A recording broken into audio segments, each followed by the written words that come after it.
avut Eminescu cele mai rare însușiri ce se pot întruni într-un om, o inteligență fără margini, o inimă cu simțiri delicate și o voință de fier pentru munca cea mai obositoare. Mintea lui avea o putere de pătrundere neobișnuită și, asemenea marilor spirite ale omenirii, el nu se mulțumea cu suprafața lucrurilor, ci se cufunda în esența lor, pătrunzând până în adâncurile cele mai ascunse ale gândirii omenești. Cu o memorie uluitoare, în care se adunau toate comorile literaturii și filosofiei universale, el era un adevărat savant în științele omenirii, un spirit enciclopedic, o conștiință care pulsa în ritmul marilor gânditori ai lumii. Și din această bogăție de cunoștințe, din acest tumult de idei, el turna în versurile sale o frumusețe nemai întâlnită, dând poeziei românești acea strălucire de formă și profunzime de conținut pe care niciun alt poet nu a atins-o înaintea lui și pe care, poate, nimeni nu o va mai atinge după el. Caracterul cel mai pronunțat al firii lui era o adâncă și nemărginită însingurare. Nu era în el niciun interes deșert pentru lucrurile trecătoare ale vieții, nici o ambiție pentru vanitățile lumii, nici o sete de avere, nici o dorință de plăceri materiale.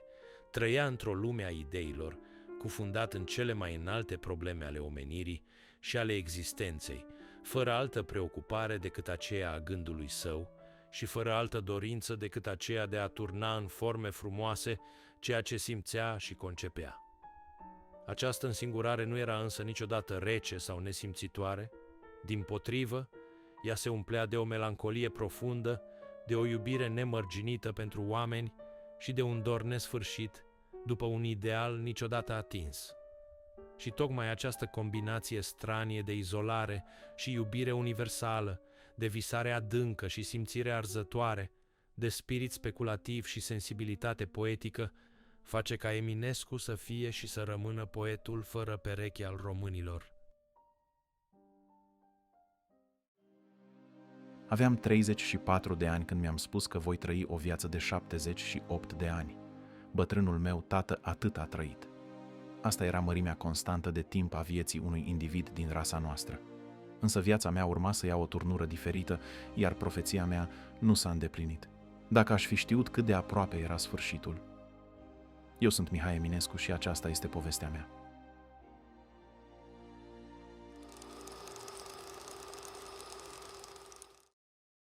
M-am născut într-o zi aspră de iarnă, când gerul mușca nemilos din crengile bătrânilor tei ce străjuiau casa părintească din Ipotești. Era 20 decembrie, anul 1849. Vântul gemea prin livadă ca o fantomă care își caută alinarea, iar tatăl meu, Gheorghe Eminovici, un bărbat aspru și pragmatic, notase în catastiful familiei cu mâna lui hotărâtă: astăzi, 20 decembrie, anul 1849, la 4 ceasuri și 15 minute evropenești, s-a născut fiul nostru Mihai.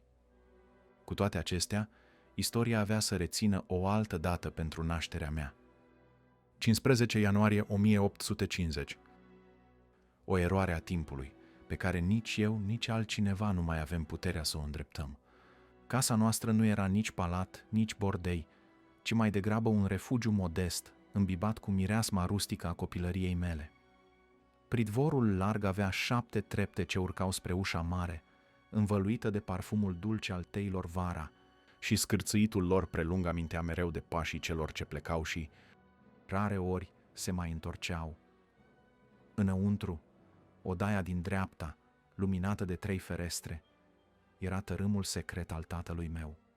O cameră plină de mistere, închisă întotdeauna cu cheia, unde el își făcea socotelile în registrul familiei, sub privirile solemne ale domnitorilor pictați de bătrânul neamț Antoni Zigri, cel care pictase cu finețe și chipul mamei mele, Raluca. Cealaltă odaie, simplă și curată, păstra încă zestrea ei modestă, într-o atmosferă liniștită și blândă, în contrast cu asprimea tatălui meu.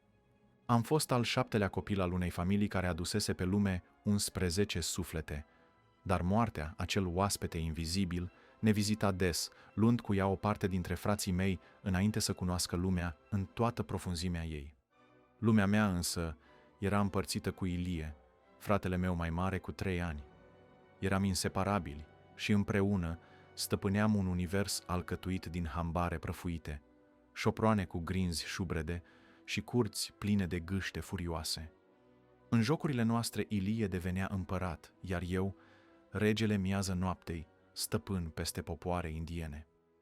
Dar eram un rege neastâmpărat, iar într-o zi, când aveam vreo 6 ani, am hotărât împreună cu Ilie că gâștele vecinului nostru, Balș Dumbrăveanu, sunt armatele unui dușman feroce. Le-am capturat și le-am sacrificat pe toate. Când isprava noastră a fost descoperită, am simțit pentru prima dată pe pielea mea asprimea dreptății paterne. Viața în Ipotești era simplă și săracă, dar frumoasă în felul ei. Satele vecine, cocioabele modeste și drumurile prăfuite îmi deveniseră teren de joacă. Îmi amintesc cum mă pierdeam zile întregi prin pădurile întunecoase, ascultând poveștile bătrânului Moș Miron, care povestea despre zâne înveșmântate în aur și foc.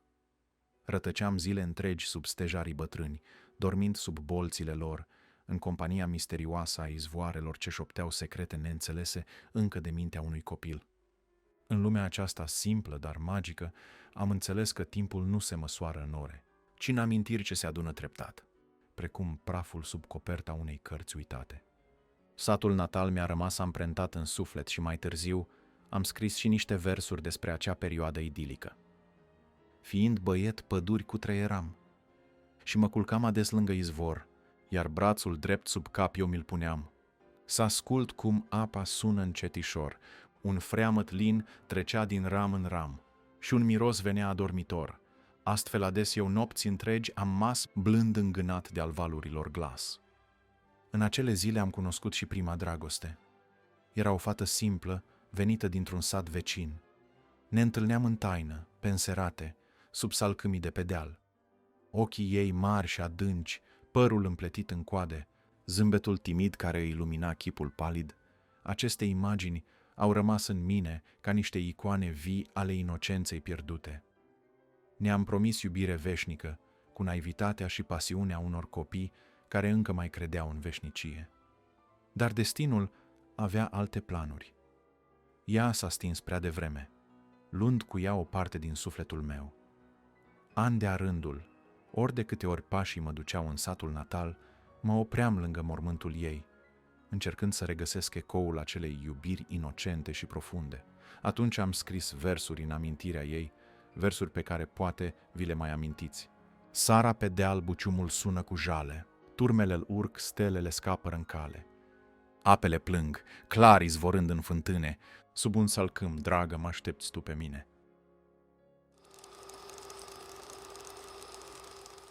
Spiritul meu rebel nu a fost niciodată pe placul tatălui meu, un om sobru, a cărui inimă părea sculptată dintr-un bloc compact de rigurozitate și ordine germanică.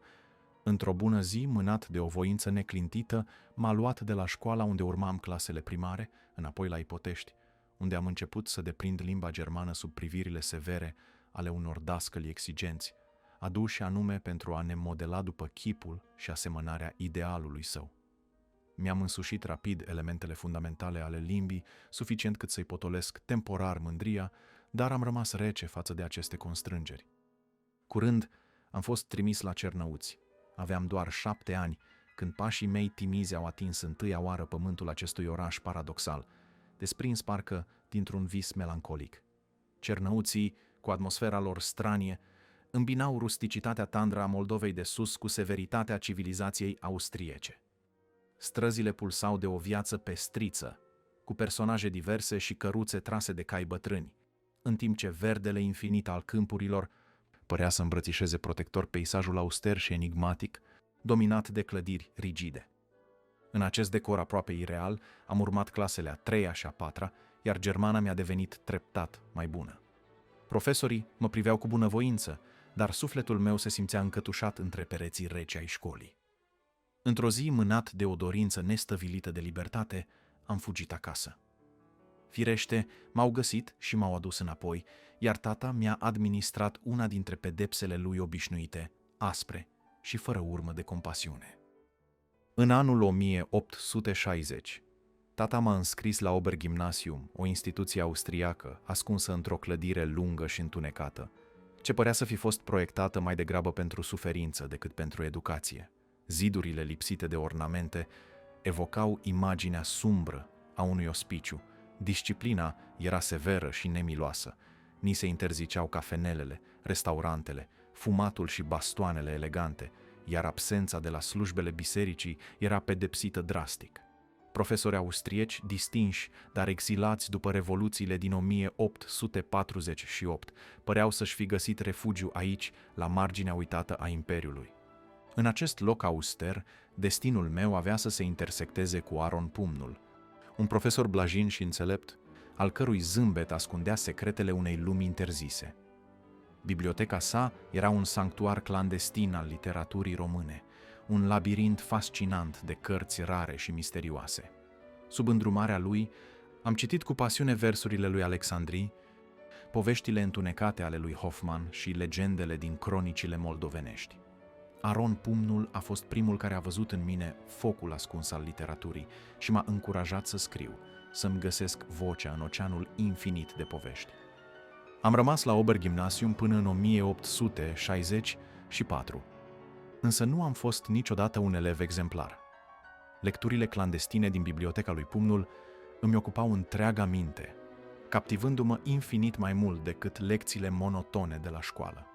Istoria antică, misterele babilonienilor, egiptenilor, grecilor și romanilor mă fascinau profund, iar memoria mea excepțională i-a surprins chiar și pe cei mai severi profesori, precum Neubauer, profesorul de istorie care, spre uimirea tuturor, mi-a oferit cea mai bună notă din clasă. Însă acest triumf efemer nu m-a salvat de eșec. Am repetat clasa a doua, ceea ce l-a dezamăgit profund pe tatăl meu. Moartea tragică și prematură a fratelui meu, Ilie, student eminent la școala de medicină a doctorului Davila din București, a zdruncinat profund aspirațiile tatălui meu. Brusc, visul său ascuns ca eu să devin medic s-a risipit în aer, oferindu-mi, pentru prima dată, libertatea de a-mi alege singur drumul. Astfel, am început să citesc fără limite, explorând lumi necunoscute, însă nu aveam banii necesari pentru examenul de absolvire. În zadar am cerut o bursă Ministerului Instrucțiunii. Mi-a fost refuzată. Singura mea salvare era să mă întorc la Cernăuți, știind că Aron Pumnul mă va primi cu brațele deschise. Dar destinul avea alte planuri pentru mine. Curând după sosirea mea, celebra trupă de teatru a Ștefaniei Tardini, al cărei renume ajunsese până în saloanele elegante ale Vienei, a ajuns în oraș. Magia reprezentațiilor lor m-a captivat total, devenind nelipsit de la spectacolele lor. Fascinat, am decis spontan să mă alătur lor, acceptând rolul misterios și ascuns de sufleur, omul din umbră care șoptea actorilor replicile, făcând ca magia teatrului să devină perfectă. Pe atunci, fiecare trupă respectată avea nevoie de cineva ca mine, nevăzut, dar indispensabil, șoptind din întuneric actorilor. Când m-am întors acasă, tatăl meu era deja epuizat de greutățile vieții și nu mai avea resursele necesare pentru a mă ține la școală. Privirea lui tristă îmi spunea că venise momentul să mă confrunt singur cu lumea. Am simțit cum visurile copilăriei îmi alunecă printre degete și am acceptat resemnat că trebuie să-mi găsesc o slujbă. În scurt timp s-a ivit un post modest la tribunalul din Botoșani ca practicant. Am înaintat o petiție formală, care mi-a fost aprobată fără prea mari ezitări. Aveam aproape 15 ani și deja eram prins în păienjenișul unor registre prăfuite, dosare uitate de timp și printre slujbașii scorțoși ai administrației, care păreau să fi uitat ce înseamnă bucuria sau tinerețea. Orele treceau lent, zilele se contopeau în monotonie, iar eu visam cu ochii deschiși la o altă viață. Colegii mei, cu un zâmbet ironic pe buze, mă tachinau constant pentru pasiunea mea de a scrie poezii, spunând că tot talentul meu poetic stătea doar în lungimea pletelor mele rebele. În ciuda ironiei lor, aveam și un alt atu mai discret. O caligrafie impecabilă, rafinată, care n-a trecut neobservată și care m-a propulsat curând în poziția de copist la Comitetul Permanent al Județului Botoșani cu o leafă de 250 de lei pe lună. Dar rutina acestui loc m-a apăsat teribil și simțeam cum sufletul meu se sufocă încet printre paginile îngălbenite și birourile reci. Dorința mea arzătoare era să mă întorc la trupa Tardini, al cărei farmec vibrant și aventuros mă captivase complet. Îmi aminteam mereu de libertatea și fascinația pe care le simțisem alături de artiști. Când am aflat că actorii reveniseră la Cernăuți, m-am înflăcărat imediat și am încercat să-l conving pe tatăl meu să mă lase să plec sub pretextul examenelor. Tata însă nu mai avea încredere în capacitățile mele școlare și m-a refuzat categoric. Disperarea m-a cuprins atunci, dar salvarea neașteptată a venit prin intervenția aspră și hotărâtă a fratelui meu, Șerban, care tocmai revenise de la studii. Șerban i-a reproșat cu vehemență că mă lasă să mă pierd printre registre și acte birocratice, afirmând că această decizie era o greșeală cumplită. În cele din urmă, tata s-a lăsat înduplecat, iar eu, eliberat din lanțurile biroului, mi-am dat demisia și am pornit în grabă spre Cernăuți. La Cernăuți am regăsit trupa Tardini și am hoinărit împreună prin orașe pline de povești, Brașov, Sibiu și alte locuri apropiate. Viața nomadă era o revelație pentru mine, fiecare nou oraș devenind o poartă către povești nemai auzite și întâlniri fascinante. În nopțile târzii, ascultam actorii povestind despre lumi stranii, iar visele mele prindeau contur sub lumina slabă a lămpilor de gaz. Eram fascinat de străzile întunecate, de piețele animate, de casele modeste în care ne adăposteam și unde poveștile despre oameni misterioși se întrepătrundeau cu parfumul nopților nesfârșite. Însă nu mi-a fost ușor să mă împac din nou cu tatăl meu, care aflase indignat despre plecarea mea secretă. În cele din urmă, reconcilierea a venit încet, iar eu eram decis acum să-mi dau examenele la Cernăuți. Mă întorsesem din nou sub umbrela generoasă a profesorului Aron Pumnul, care m-a primit iarăși sub acoperișul său, oferindu-mi o cameră simplă și liniștea bibliotecii sale vaste, alături de postul de bibliotecar. Dar protectorul nostru blând și înțelept era acum măcinat de boală, la capătul zilelor sale. Într-una din casele lui mari înființase în secret Biblioteca Gimnaziștilor Români, un sanctuar interzis, plin de volume prețioase în limba română. Aici, într-o atmosferă plină de mister, am citit cu sete tot ce se afla în rafturi, până când biblioteca nu mai avea secrete pentru mine. Cărțile îmi deveniseră cele mai bune prietene, șoptindu-mi secrete despre trecut, viitor și despre mine însumi. În acele nopți lungi, iluminate slab de lumina tremurândă a lumânărilor, simțeam că eram un păstrător al unui secret sacru, al unei comori literare ascunse de ochii lumii. Tragedia a lovit nemilos când Aron Pumnul s-a stins din viață în dimineața rece și mohorâtă a zilei de 20 și 4 ianuarie 1866. Jalea mea și a celorlalți elevi s-a revărsat în lacrimi amare, simțind cum lumea noastră fragilă se prăbușea fără să putem face nimic. Durerea pierderii m-a împins să scriu versuri pentru broșura comemorativă, versuri izvorâte dintr-un suflet care își pierduse mentorul și protectorul. Îmbracă-te în doliu, frumoasă Bucovină, cu cipru verde încinge antică fruntea ta, că acum din Pleiada-ți auroasă și senină se stinse un luceafăr, se stinse o lumină, se stinse o dalbă stea, metalica, vibrândă a clopotelor jale. Vuiește în cadență și sună întristat, căci, geniul mare al deșteptării tale, păși se duse acum pe a nemuririi cale și în urmă ne-a lăsat. Moartea lui Aron Pumnul mi-a întărit dorința să-mi public propriile creații. Încă din toamna trecută scriam deja cu seriozitate, inspirat de liniștea bibliotecii. Astfel am descoperit publicația Familia a lui Iosif Vulcan de la Pesta și am decis să-mi încerc norocul. Vulcan, poet moralist și romantic, a apreciat scrierile mele și mi-a publicat poezia De aș avea în numărul din 9 martie 1866. La 16 ani, eram mândru să-mi văd numele în Familia. Singura obiecție a lui Vulcan a fost numele meu. Eminovici? Numele ăsta nu sună bine, mi-a spus cu autoritate. Hai să-l facem mai românesc. De azi înainte vei fi Mihai Eminescu. Am acceptat fără ezitare. Astfel, copilăria mea se stingea încet, făcând loc poetului care începea să se contureze în mine, pregătindu-se pentru aventura unei vieți întregi pline de lumini și umbre.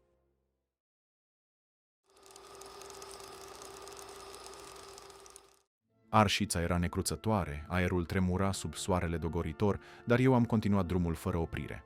Decisesem să merg la Blaj, locul supranumit Mica Romă. Nu puteam să continui studiile la Cernăuți din cauza unei epidemii de holeră, așa că, încurajată de tata, am luat drumul Ardealului. Cu o straiță într-un băț, am pornit la drum lung, având la mine doar mândria de a fi poet și un carnețel în care însemnam impresii și cuvinte. Am urmat traseul care primise numele Drumul cel Mare Împărătesc. Era un drum strategic construit de austrieci în perioada 1786-1808, pe ruta Sniatin, Cernăuți, Storojineț, Vicov, Marginea, Solca, Gura Humorului, Câmpul Lung, Vatra Dornei, drum militar construit de populația satelor pe care le traversa, care constituia principala cale de comunicație din Bucovina și făcea legătura între Galiția și Ardeal. Pe acest drum am călătorit și eu la începutul verii anului 1866. Am trecut peste Mureș, simțind cum râul duce cu el o parte din grijile mele, și am coborât încet în ținuturile Ardealului. Sat după sat, treceam printre case mici, albastre, construite din drugi de lemn și acoperite cu șindrilă cenușie, admirând tinerii în straie naționale, ce-și purtau cu mândrie moștenirea pe ulițele pline de praf. Când am ajuns pe culmea Hulei, iar în fața mea s-a întins priveliștea Blajului, inima mea tresări de emoție. Te salut din inimă, Romă mică, am rostit cu glas limpede. Îți mulțumesc, Dumnezeule, că m-ai ajutat să o pot vedea. La Blaj, studenții veniți din toate colțurile țării își găseau adăpost la localnici. Pe mine și pe alți nou veniți ne-a primit un om bun și generos, Ion Cota, care aflase de greutățile mele și mi-a oferit ajutor cu o asemenea delicatețe, încât la despărțire i-am sărutat mâna în semn de adâncă recunoștință. Vestea că ajunsesem aici, poetul din Cernăuți care citise întreaga bibliotecă gimnazială și își publicase versurile în Familia, s-a răspândit rapid printre școlari. Îi auzeam șoptind: "E aici, Eminescu." În ciuda admirației pe care o simțeam din partea unora, ținuta mea era jalnică, un contrast izbitor față de reputația mea literară. Purtam o căciulă soiasă de oaie pe cap, un surtuc peruvian negru, prea scurt în mâneci și ros în coate, pantaloni atât de scurți încât mi se vedeau ciubotele, scâlceate și prăfuite. Salvarea mea era chipul deschis, zâmbetul cald, părul lung, dat pe spate preoțește și statura robustă. Am rămas la Ion Cota cam o săptămână, după care am fost primit în casa lui Ștefan Cacovean, un tânăr ca mine, sosit pentru examene. Eram 5 studenți înghesuiți într-o mansardă joasă cu pereți galbeni, unde domnea o dezordine poetică. O masă șubredă cu 2 picioare, sfeșnice de lut cu lumânări de seu, o lampă veche și mormane de cărți răspândite peste tot formau decorul zilnic al încăperii. Pe paturi aveam saltele umplute cu paie, cergi aspre de lână, iar pe jos o rogojină uzată, locul unde colegii mei jucau cărți și fumau tutun, umplând încăperea cu fum dens și râsete zgomotoase. Eu mă retrăgeam în cărțile mele și citeam neobosit, fără să particip la discuțiile lor animate. Eram toți săraci. Ne hrăneam cu pită neagră, slănină, mămăligă și uneori câte puțină brânză de burduf pe care o primeam de la ceilalți, fiindcă eu rare ori aveam ceva de ale gurii. Cu toate acestea, la cei 17 ani ai mei, eram puternic și sănătos ca piatra. Într-o zi, primind 5 galbeni de acasă, am cumpărat un sac întreg de grâu, pe care l-am dus la moară și din care mi s-a făcut un cuptor plin de pâine, ce m-a hrănit aproape 2 săptămâni. Dormeam adesea îmbrăcat, mă trezeam cu hainele pline de paie și îmi scuturam ușor praful cu palmele. Ritualul meu de dimineață era simplu: câțiva stropi de apă pe păr, o mână trecută printre șuvițele rebele, și eram gata să ies în lume. Odată, un prieten m-a întrebat dacă vreau să-mi împrumute un pieptene. I-am răspuns zâmbind: "Chiar bine, frate, că eu parcă am scăpat din focul Troiei. N-am astfel de sculă." După aceste dimineți frugale, ieșeam în piață cu căciula în mână și un fruct în cealaltă. Mă plimbam lent, observând oamenii și locurile, încercând să evit cunoscuții și să caut singurătatea binecuvântată a gândurilor mele. După ce terminam plimbarea prin piață, mă îndreptam spre câmpul liniștit, unde citeam ore întregi sub cerul deschis. Acolo, singur cu cărțile mele și cu natura înconjurătoare, mă simțeam cu adevărat liber, stăpân peste visele mele și peste destinul pe care încercam să-l clădesc pagină după pagină. Aici, la Blaj, am descoperit o altă față a existenței, aceea a sărăciei și dorinței mistuitoare de a avea totul atunci când nu ai nimic. Poezia și literatura erau singurele mele refugii, un sanctuar ascuns în mijlocul unei vieți aspre și lipsite de milă. În vara aceea, versurile mele, din străinătate, La Bucovina și Speranța, au văzut lumina tiparului în revista Familia, aducându-mi o bucurie scurtă, dar profundă. Însă vara nu a fost doar prilej de fericire. Curând, Ștefan Cacovean și-a dat bacalaureatul și a trebuit să plece, iar eu am rămas fără adăpost. Norocul mi-a surâs temporar când am primit o odăiță la seminarul teologic, o încăpere modestă pe care o împărțeam cu alți 3 colegi. Greutățile au început să se înmulțească rapid. Lipsit de orice sprijin financiar de acasă, abia mai reușeam să găsesc ceva de mâncare.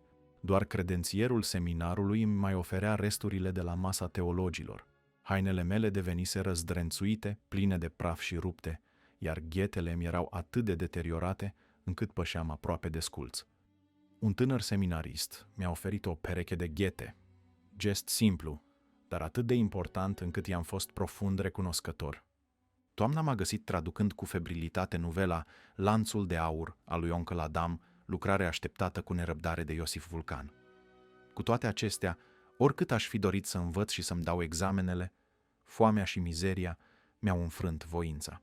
În octombrie am decis că nu mai pot continua așa și am plecat din Blaj. Ironia sorții a făcut ca tatăl meu să-mi trimită bani exact când eu deja plecasem. Am ajuns pe jos și cu câte o căruță la Sibiu, unde am întâlnit câțiva vechi cunoscuți din perioada în care hoinărisem cu trupa Tardini. Unul dintre ei m-a prezentat marelui istoric Nicolae Densușianu, care m-a recunoscut imediat datorită versurilor mele publicate în Familia. M-a privit cu tristețe, căci zdrențele curgeau literalmente de pe mine. La gât îmi mai atârna o cămașă neagră sfâșiată, pieptul gol era vizibil de sus până jos, iar jacheta ruptă în toate părțile nu mai putea ascunde sărăcia. Pantalonii zdrențuiți mă făceau să par un vagabond fără adăpost. Densușianu m-a primit în casa lui și timp de 3 zile mi-a oferit o bunătate și o grijă cum rare ori mai întâlnisem. M-a îmbrăcat complet, apoi mi-a dat o scrisoare către Popa Bratu, un om respectat din Rășinari, bunicul lui Octavian Goga. El m-a ajutat să traversez granița mergând pe potecile ascunse ale rășinarilor, trecând prin apropierea misterioasei vămi a Cucului. Dar drumul meu era încă departe de final. Un an mai târziu am ajuns la București cu speranța secretă de a regăsi trupa Tardini. Și chiar am regăsit-o. În perioada aceea tulbure din jurul anului 1868, 3 evenimente importante mi-au marcat existența. M-am îndrăgostit fulgerător de o artistă căreia i-am dedicat câteva poezii pline de pasiune. Am devenit suflăr în trupa actorului Mihail Pascali și prin el l-am întâlnit pe tânărul Ile Caragiale. Între mine și Caragiale nu s-a legat imediat o prietenie. Eu petrecându-mi zilele citind cu voce tare din Schiller în fânul unui grajd prăfuit, iar el, nepot al celebrului dramaturg Iorgu Caragiale, își ducea existența printre actori. Călătoream cu trupa de teatru prin diverse orașe și simțeam că aceasta era viața perfectă pentru sufletul meu romantic și nestatornic. Fiecare zi era o continuare firească a experienței mele de la Blaj. Primeam numai 60 de bani pe zi, dormeam adesea prin șuri și acceptam cu umilință orice muncă simplă. Însă, paradoxal, găseam o satisfacție stranie în această viață aspră și nesigură. Deși eram nevoit să îndur foamea și umilința, credeam cu tărie că toate acestea erau sacrificii necesare pentru chemarea mea poetică. Disprețuiam sărăcia, dar mă agățam de ea ca de o penitență necesară pentru a-mi atinge visul, conștient că fiecare pas pe care îl făceam pe acest drum dificil mă apropia tot mai mult de destinul pe care îl simțeam pulsând în mine.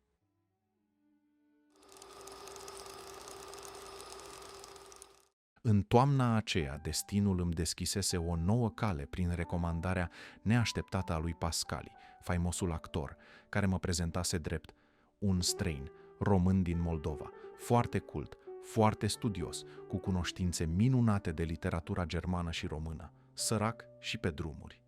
Cu aceste cuvinte, ce păreau să-mi fie înscrise pe frunte ca o pecete misterioasă, am fost primit ca suflăr la Teatrul Național.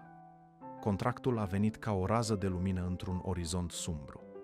Am acceptat fără ezitare, cu o bucurie discretă care îmi lumina chipul încă palid de foame și peregrinări.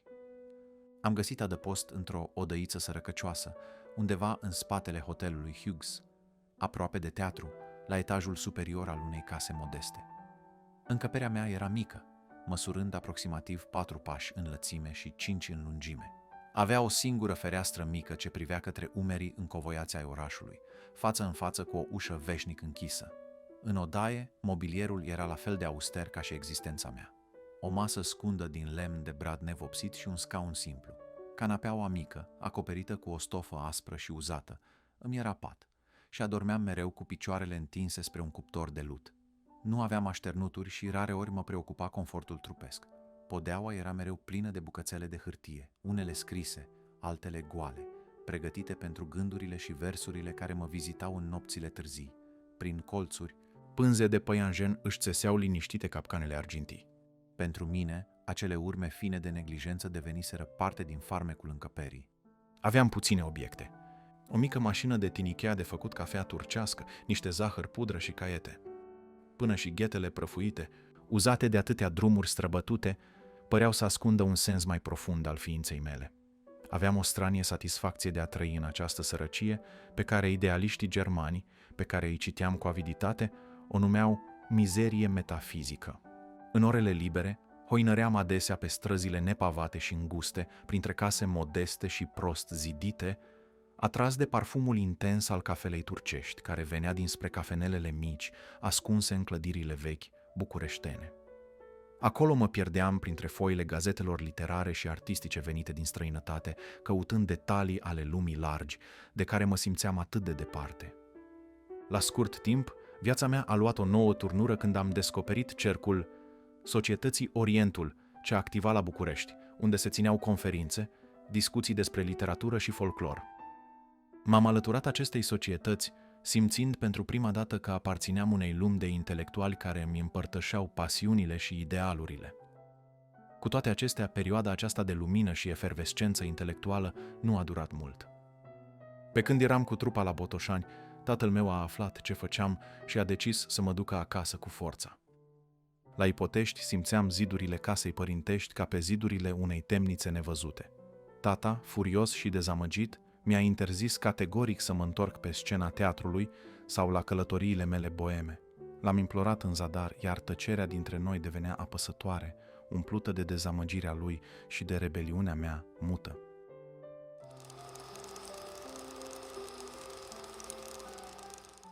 Am ajuns la Viena într-o zi cenușie de toamnă a anului 1869. Tramvaiele trase de cai alunecau pe străzile ude, printre trăsuri elegante și siluetele clădirilor impunătoare, ale căror fațade minuțios sculptate păreau desprinse dintr-o altă epocă, o altă lume. Simțeam pulsul vibrant al orașului în jurul meu, un oraș al rafinamentului și opulenței, dar eu eram doar un tânăr pierdut, venit din îndepărtata Moldovă, cu o sete nestăvilită de cunoaștere și doar câțiva bănuți în buzunar. Viena și-a deschis porțile în fața ochilor mei cu splendoarea sa inegalabilă. Palatul Hofburg cu balcoanele sale aurite, cafenelele elegante, unde burghezia vieneză sorbea lent cafeaua neagră și parfumată, piețele pline de viață și, mai presus de toate, bibliotecile uriașe care păreau să adăpostească toate tainele lumii.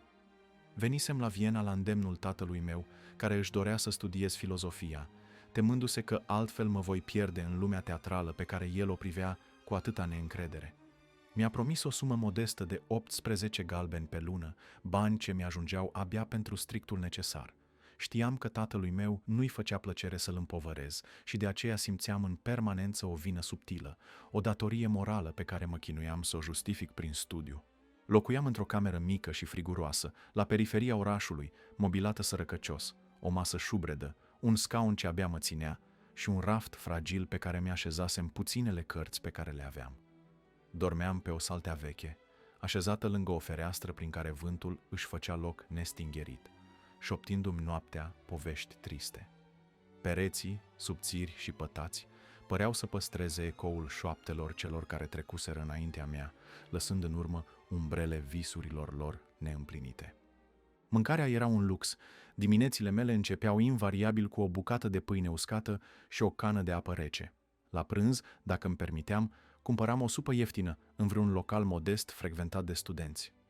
Îmi petreceam timpul liber rătăcind pe străzi și piețe, inhalând aromele mâncărurilor calde, proaspete, inaccesibile unui student sărac ca mine. Deseori simțeam privirile trecătorilor care mă studiau curioși, observând contrastul evident dintre hainele mele ponosite și aerul meu visător.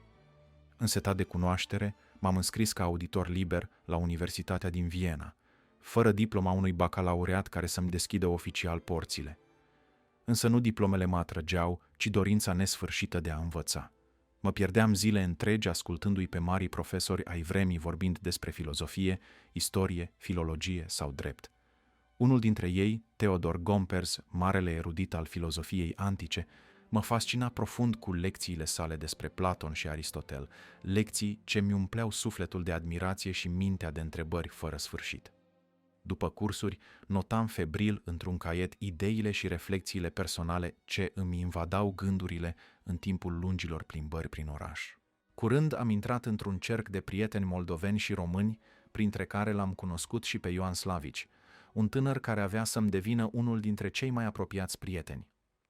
Am locuit mai întâi în cartierul Alsergrund, pe strada Porzelangase, la numărul 9, apoi m-am mutat pe strada Radetzky din cartierul Landstrasse și apoi am mai schimbat câteva adrese, mereu în căutarea unui loc care să-mi ofere mai multă liniște și mai multă apropiere de universitate și biblioteci.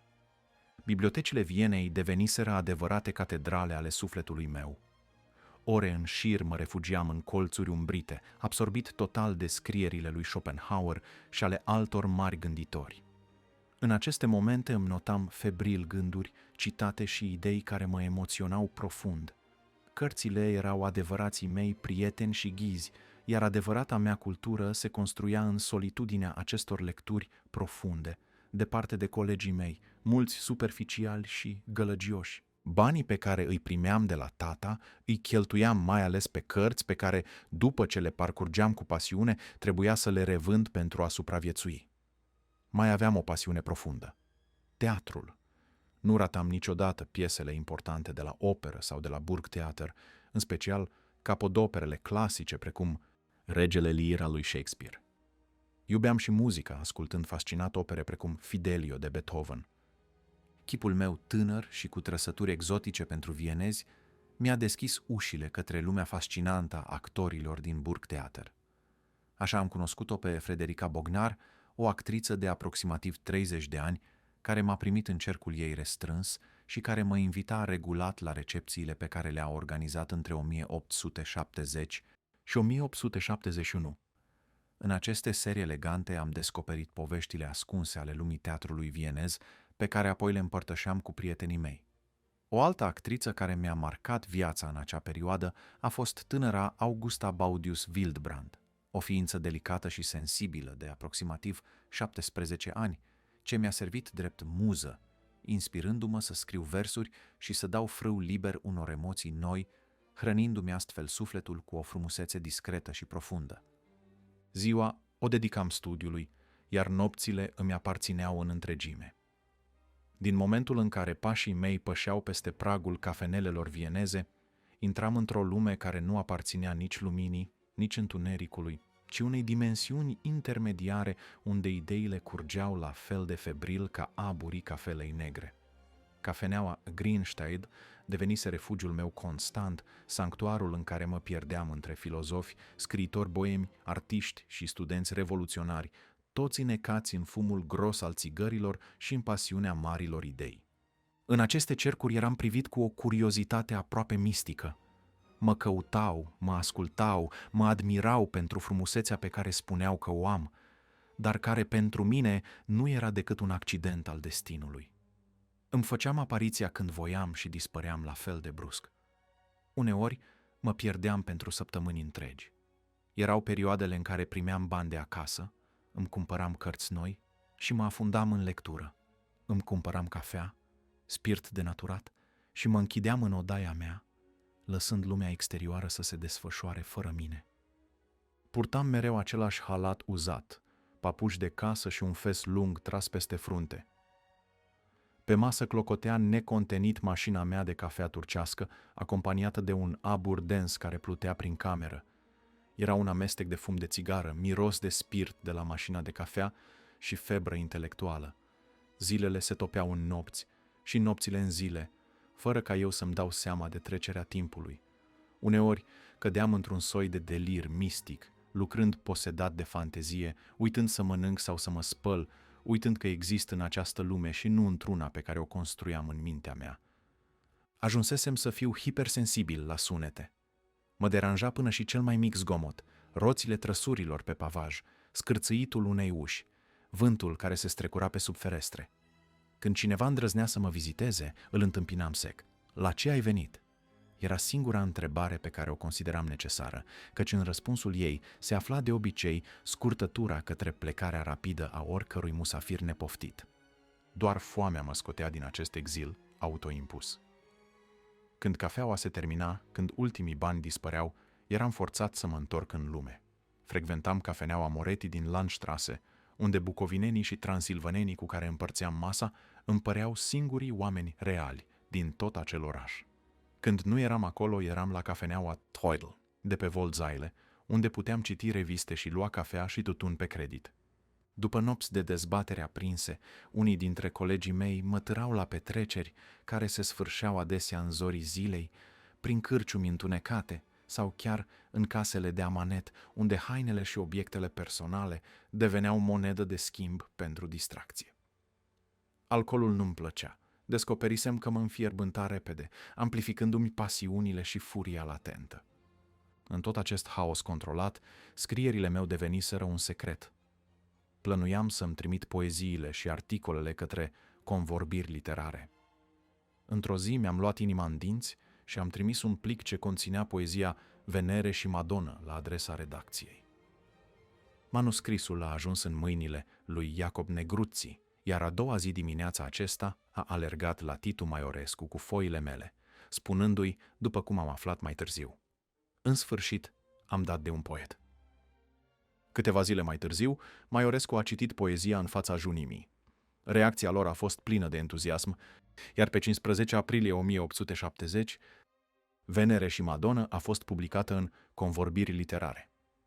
Fără să știu, acel moment marca începutul unei noi identități pentru mine. Nu mai eram doar un tânăr boem rătăcitor prin Viena.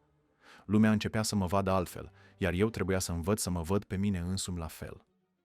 Continuam să trimit poezii, dar, până la momentul publicării, erau la fel de secrete ca înainte.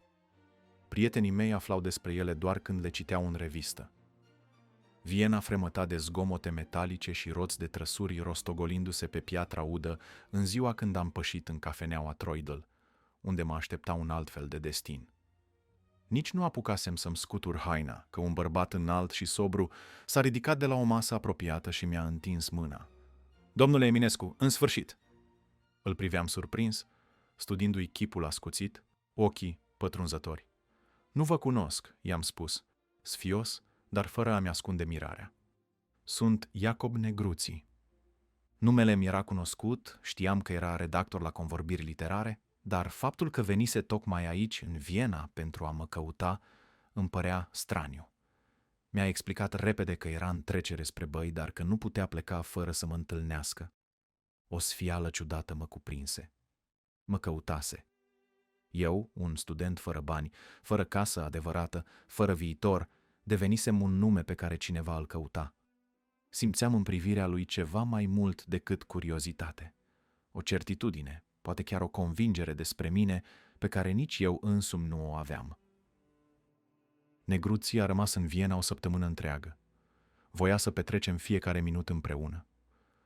Discutam ore întregi despre literatură, despre filozofie, despre războiul franco-german care începuse să răscolească Europa. Mă asculta cu atenție. Își nota uneori câte un detaliu din ce spuneam, ca și cum spusele mele meritau să fie păstrate. Într-o seară mi-a spus fără ocolișuri: după ce îți vei încheia studiile, vino la Iași. Avem nevoie de tine. Nu era o invitație. Era o hotărâre deja luată de el, ca și cum mă știa mai bine decât mă știam eu. Înainte să plece, mi-a întins un pachet legat cu grijă, opera completă a lui Arthur Schopenhauer. În tăcerea dintre noi am înțeles că acesta era începutul unei prietenii, nu doar un simplu dar. Negruzi plecase, dar în urma lui rămăsesem tot eu, cu sărăcia mea, cu boala mea, cu tăcerile mele. Iarna acelui an a fost grea. Banii de acasă veneau rar și erau puțini, frații mei îmi trimiteau scrisori pline de amărăciune și reproșuri, iar trupul meu, slăbit de lipsuri, începuse să cedeze. M-am îmbolnăvit de gălbinare și, curând, o boală inflamatorie intestinală m-a făcut să mă închid în odaia mea săptămâni întregi. Nu aveam bani de doctor, nici măcar de hrană. Lumea întreagă părea un loc înghețat, în timp ce eu zăceam într-un pat străin, într-un oraș care mă înghițea încet. Colegii mei de la medicină au fost singurii care m-au ajutat. Uneori îmi aduceau câte o bucată de pâine, alteori câte o cană de ceai amar. Îmi pierdeam zilele privind tavanul, cu gândurile învălmășite în febră și foame. Doctorul care mă vizita rareori mi-a spus că mă îmbolnăvisem din cauza izolării. Am râs.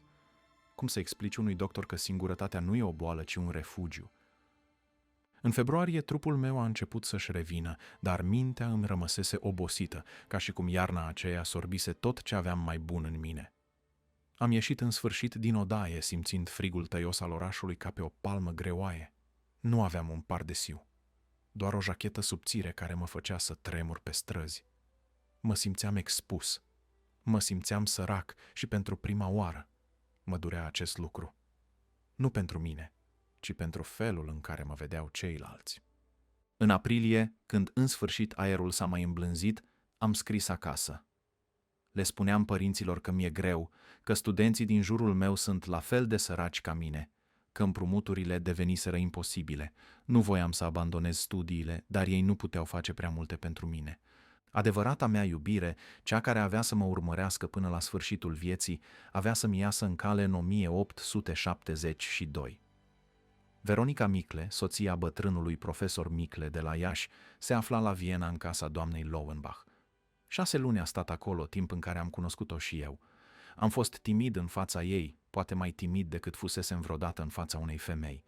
Mergeam alături de ea pe străzile înguste, ascultând-o, arătându-i locurile însemnate ale orașului și povestindu-i despre marile spirite care trăiseră acolo.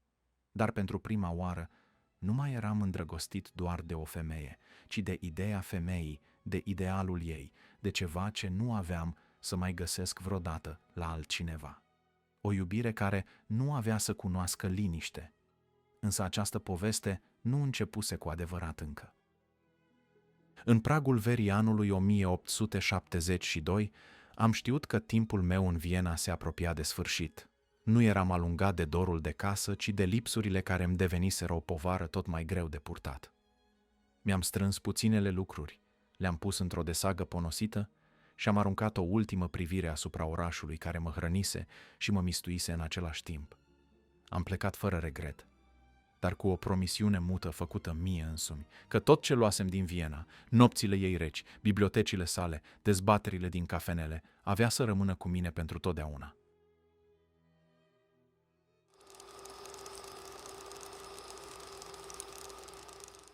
Întors în țară, am mers la Iași, acolo unde speranțele mele se legau de junimea.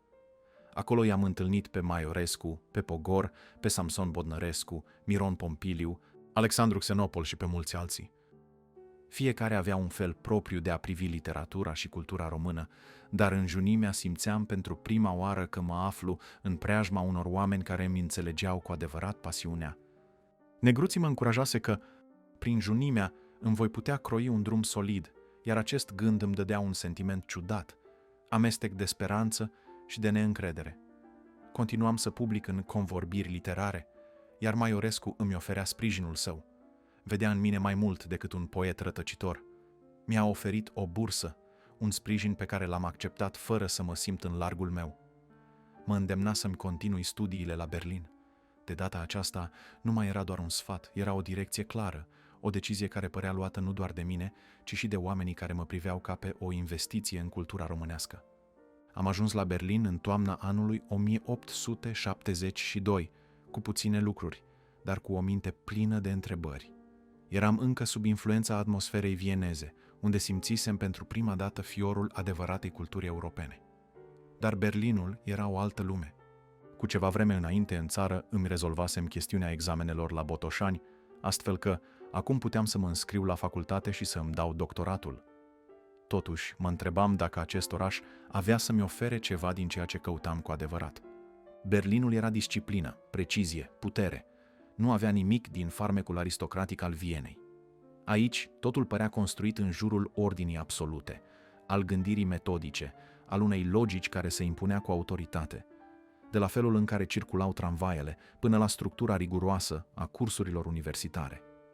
Dacă Viena fusese orașul cafenelelor și al stărilor de visare, Berlinul era orașul gânditorilor practici, al inginerilor, al politicienilor. În primele zile am cutreierat străzile, pierzându-mă prin mulțimea grăbită, negustori serioși, ofițeri prusaci cu uniforme impecabile, studenți preocupați, muncitori care își vedeau de treabă.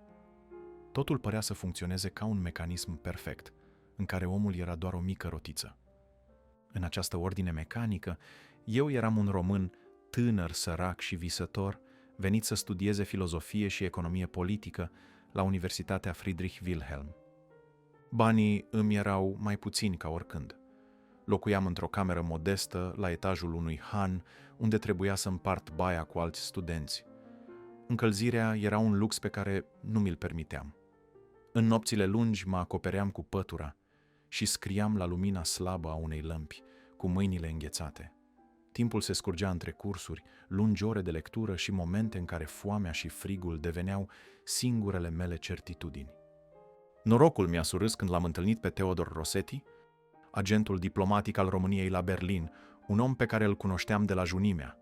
M-a luat ca secretar particular și mi-a oferit o leafă de 10 napoleoni. Nu era mult, dar era suficient cât să-mi cumpăr pâine, să-mi plătesc chiria și să pot continua să învăț. Îi scriam scrisorile, copiam documente confidențiale diplomatice, transcriam depeșe cifrate. Era o ocupație care nu mi-aducea nicio satisfacție, dar mă ținea în preajma unor oameni importanți. Prin această slujbă am ajuns să cunosc alți români de seamă care treceau prin Berlin. Oameni care aveau planuri pentru țară, care priveau dincolo de prezent. Dar seara, când mă întorceam în odaia mea rece, Berlinul îmi apărea din nou ca un oraș de gheață, un loc care îmi refuza orice căldură. Învățam, scriam, mergeam la cursuri, dar mă întrebam mereu, era acesta drumul meu? Pentru o vreme am locuit singur în gazdă, iar în acele momente m-am simțit cu adevărat fericit.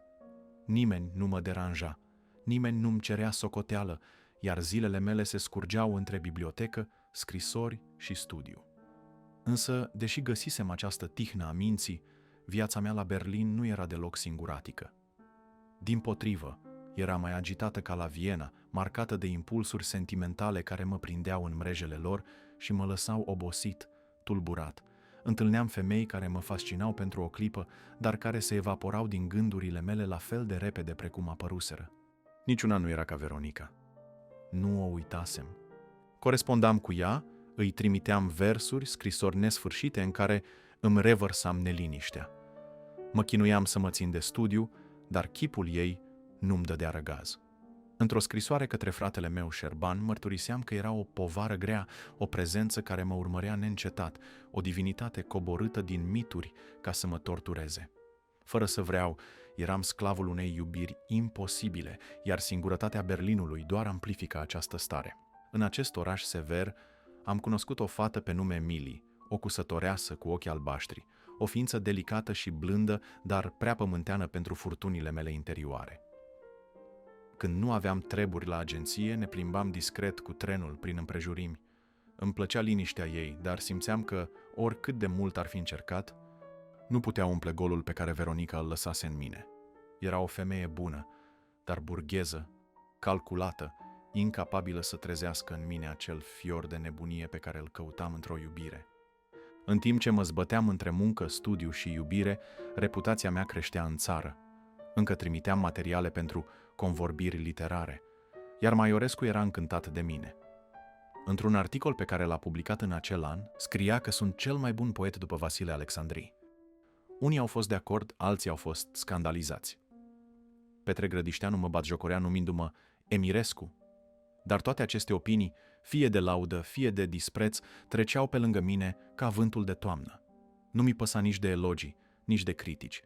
Eram prea ocupat cu viața mea, cu scrisul, cu gândurile care mă mistuiau în fiecare noapte. Mă preocupa scrierea lucrării mele de doctorat, dar viața studențească mă plictisea. Orele de curs mi se păreau uneori simple exerciții de logică, al căror scop nu era cunoașterea, ci conformismul. Mâncarea era puțină, dar cărțile îmi țineau de foame. Am scris familiei mele să-mi trimită bani, dar acasă lucrurile nu stăteau mai bine. Fratele meu, Iorgu, murise. Șerban era bolnav de tuberculoză, iar părinții mei erau împovărați de necazuri. Nu aveau timp să-și facă griji pentru mine, iar mizeria în care trăiam devenea tot mai apăsătoare. Zilele mele se scurgeau în sălile de lectură ale universității, consumând pagină după pagină din Kant, Hegel, Feuerbach. Încercam să găsesc un sens în ordinea lumii, dar în loc de răspunsuri, găseam și mai multe întrebări. Într-un moment de disperare, tata mi-a trimis o scrisoare în care mă chema acasă. Când a aflat Rosetti, mi-a mărit salariul ca să mă convingă să rămân. Și am rămas. La Universitatea Friedrich Wilhelm am avut parte de profesori excepționali. Printre ei, Heinrich von Treitschke, un istoric și politician fervent, un naționalist convins care vedea Prusia ca viitorul Europei. Discursurile lui despre puterea statului și necesitatea unui conducător puternic mă puneau pe gânduri. Nu împărtășeam viziunea lui rigidă, dar o ascultam cu atenție, încercând să înțeleg forțele care modelau lumea. Cursurile mele preferate erau cele de logică, estetică și economie politică. Încercam să pricep mecanismele care guvernau viața, să înțeleg de ce unele popoare domină și altele sunt condamnate la uitare. Berlinul mă învăța că visurile nu au loc într-o lume unde totul se măsoară în putere și eficiență. Era un oraș al realităților crude, unde poezia părea un lux inutil. Dar chiar și acolo, între zidurile impunătoare ale acestui oraș de fier, continuam să scriu. Nu știam dacă versurile mele vor supraviețui, dar simțeam că, atâta timp cât le scriam, păstram ceva viu în mine. Ceva ce Berlinul, cu toată disciplina lui de oțel, nu-mi putea lua. Nu eram un ascet. Berlinul mă fascinase nu doar prin ordinea lui rece, ci și prin neliniștea care clocotea sub suprafața aparent imobilă a orașului. Ieșeam adesea prin cafenelele studențești, unde se adunau tineri din toate colțurile Europei. Acolo, între aburii groși ai cafelei și fumul de țigară, aveam parte de cele mai aprinse dezbateri. Politică, literatură, filozofie, viitorul Europei, nimic nu era prea departe pentru acele minți febrile, care își imaginau că pot schimba lumea doar prin puterea cuvântului. Unii dintre colegii mei erau republicani fanatici, alții îmbrățișau ideile socialismului cu un zel aproape religios. Pe unii îi ascultam fascinat, pe alții îi contraziceam. Dar cel mai mult îmi plăcea să stau deoparte, să observ, să învăț. Berlinul era un laborator al ideilor, iar eu eram un chimist în mijlocul experimentelor. Îmi vedeam liniștit de studiile mele când am primit o scrisoare de la Titu Maiorescu. Avea să ocupe o funcție importantă în Ministerul de Instrucție și îmi propunea să mă întorc la Iași să preiau catedra de filozofie de la universitate, imediat după ce îmi susțineam doctoratul. Cuvintele lui erau măsurate, dar aveau în ele o hotărâre clară, ca și cum viitorul meu era deja trasat, iar tot ce trebuia să fac era să accept. I-am răspuns cu modestie, mulțumindu-i pentru onoarea pe care mi-o făcea, dar spunându-i că nu mă simțeam pregătit. Cum aș fi putut să intru într-o astfel de poziție, când eu însumi încă mă zbăteam în căutarea adevărului? Dar Maiorescu a insistat. Dacă nu eram gata pentru o catedră, puteam măcar să accept o poziție de suplinitor.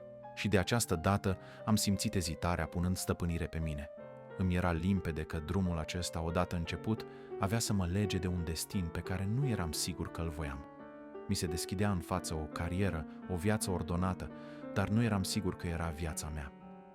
În 1874 am părăsit Berlinul așa cum venisem, pe furiș, fără mari rămas bunuri, fără aplauze.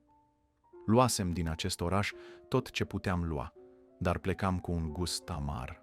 Nu îmi dădusem doctoratul, iar această umbră mă urmărea, mă irita profund. Îmi dovedisem că diplomele erau doar hârtii fără valoare dacă nu aveai cunoaștere adevărată, dar tot mă săcăia gândul că nu îmi încheiasem socotelile.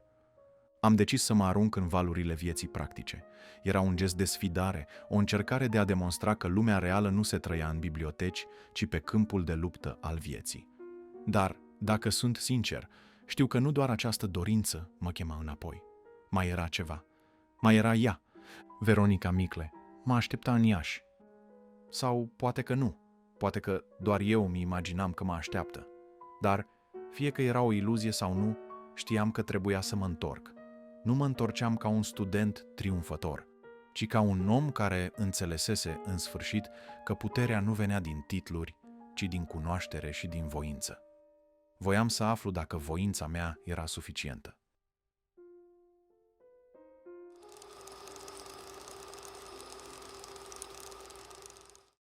M-am întors în România în primăvara anului 1874, după anii grei petrecuți la Viena și Berlin. Dar țara pe care o regăseam nu mai era aceeași. Sau poate că eu eram cel schimbat. După atâția ani de studii de filozofie și politică, mă așteptam să găsesc un pământ mai așezat, o țară care își găsise calea.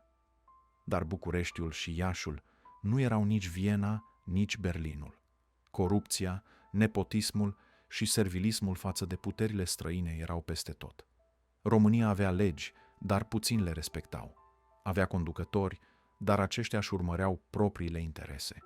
Cultura părea o marfă ieftină, iar oamenii de rând erau ținuți în ignoranță. Am înțeles repede că nu mă voi putea adapta fără luptă. Am căutat o slujbă printre cunoscuți, iar pe 23 august 1874 am fost numit directorul Bibliotecii Centrale din Iași. Câteva zile mai târziu, depuneam jurământul în fața rectorului Ștefan Micle. Salariul era de 200 de lei, dar ceea ce mă încânta cel mai mult era accesul neîngrădit la rafturile bibliotecii. Nu renunțasem la gândul doctoratului și îmi doream să mă cufund în studiu, să-mi transform cercetarea într-o izolare binecuvântată. Numai un om al cărților își poate imagina bucuria unei astfel de libertăți. Să trăiești între mii de volume, să-ți faci din exercițiul gândului nu doar un refugiu, ci un mijloc de trai. Eram fericit că mi-alesesem un loc potrivit firii mele singuratice și dornice de cercetare. Planul meu era simplu, să mă retrag în paginile trecutului, să respir aerul timpurilor apuse și să-mi găsesc alinarea în istoria acestui neam atât de măreț. Dar planul meu nu avea să dureze. Simțul răspunderii m-a smuls din această liniște autoimpusă. Bibliotecii îi lipsea un sistem coerent, iar eu nu eram omul care să lase lucrurile la voia întâmplării. Am început prin inventarierea întregului fond de carte, visând să transform acest spațiu într-o punte către marile biblioteci ale Europei. Am intrat în negocieri cu un librar anticar și am întocmit o listă de opere și manuscrise pe care îmi doream să le achiziționez pentru a îmbogăți colecțiile. Era o muncă meticuloasă, dar mi se părea că fiecare pagină recuperată era o victorie împotriva uitării. În paralel, am intrat și în învățământ. Toamna acelui an mi-a adus un nou rol. Suplinitor la cursul de logică al Institutului Academic din Iași, în locul lui Xenopol. În noiembrie am fost numit într-o comisie examinatoare. Anul următor, Samson Bodnărescu mi-a cedat locul său de profesor de limba germană la cursul superior de la universitate. Deși acceptasem fără rezerve, crezând că era o îndatorire onorabilă, aveam să descoper că rolul de profesor nu mi se potrivea.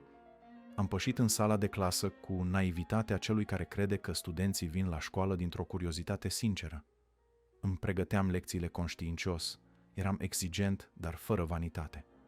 Îmi imaginam că ordinea, disciplina și rigoarea erau cheia învățării. Aveam un catalog propriu în care urmăream mișcarea cursurilor în dublă contabilitate. Notam cu precizie ce lecție urma să predau și cui îi venea rândul să fie examinat. Împărțisem studenții în serii, după aptitudini, fiecare primind un program adaptat. Crezusem că această metodă va da roade, dar curând am simțit că mă îndrept spre un zid nevăzut. Îi examinam des și le arătam fără menajamente unde greșeau.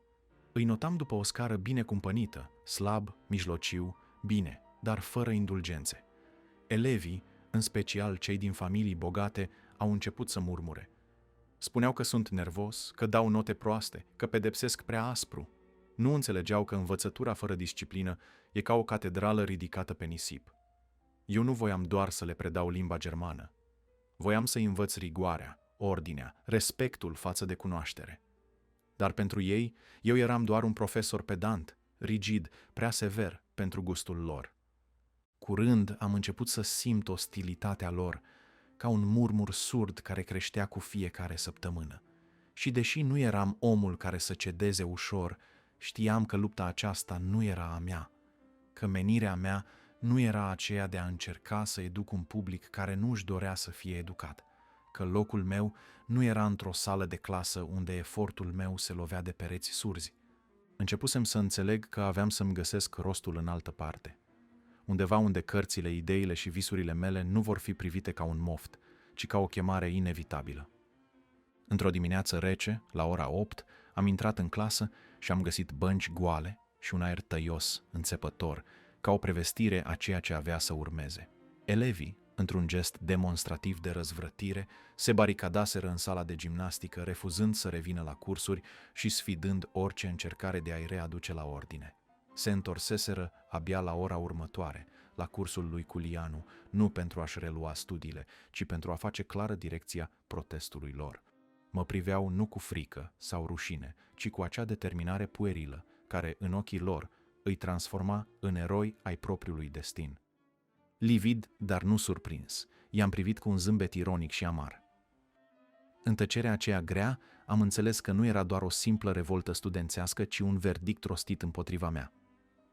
Mirmilic, directorul și șeful pedagogilor, Hurjui, s-au grăbit să înăbușe revolta cu pedepse aspre, dar elevii s-au ținut tari vreme de 3 zile.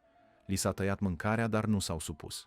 Cu o disperare hazlie, au asaltat bucătăria și au smuls hrana din mâinile oamenilor de serviciu. Au urmat eliminări și amenințări, iar într-un final totul s-a domolit. Institutul nu își permitea să piardă elevii plătitori. În schimb, putea să mă piardă pe mine. La începutul semestrului următor, mi s-a făcut cunoscut că eram înlocuit.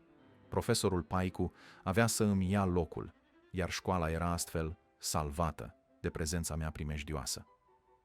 Apoi, fără vreo ezitare, mi s-a luat și postul de director al bibliotecii. De această dată, fără proteste și fără justificări.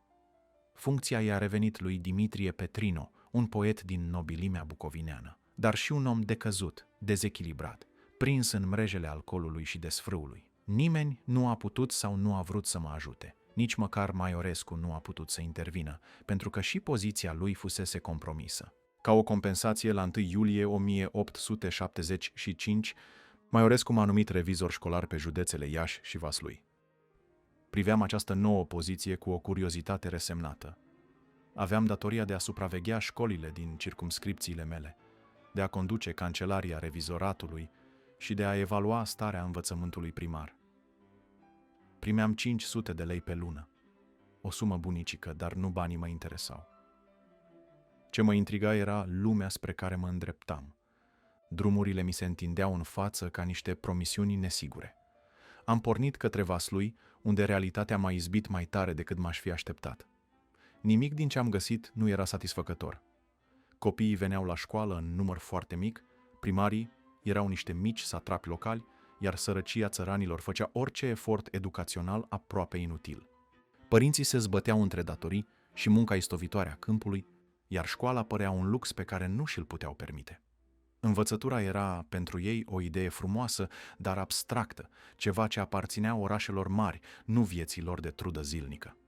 Aveau nevoie de copii să-i ajute cu lucrul pământului, nu să stea în băncile școlii.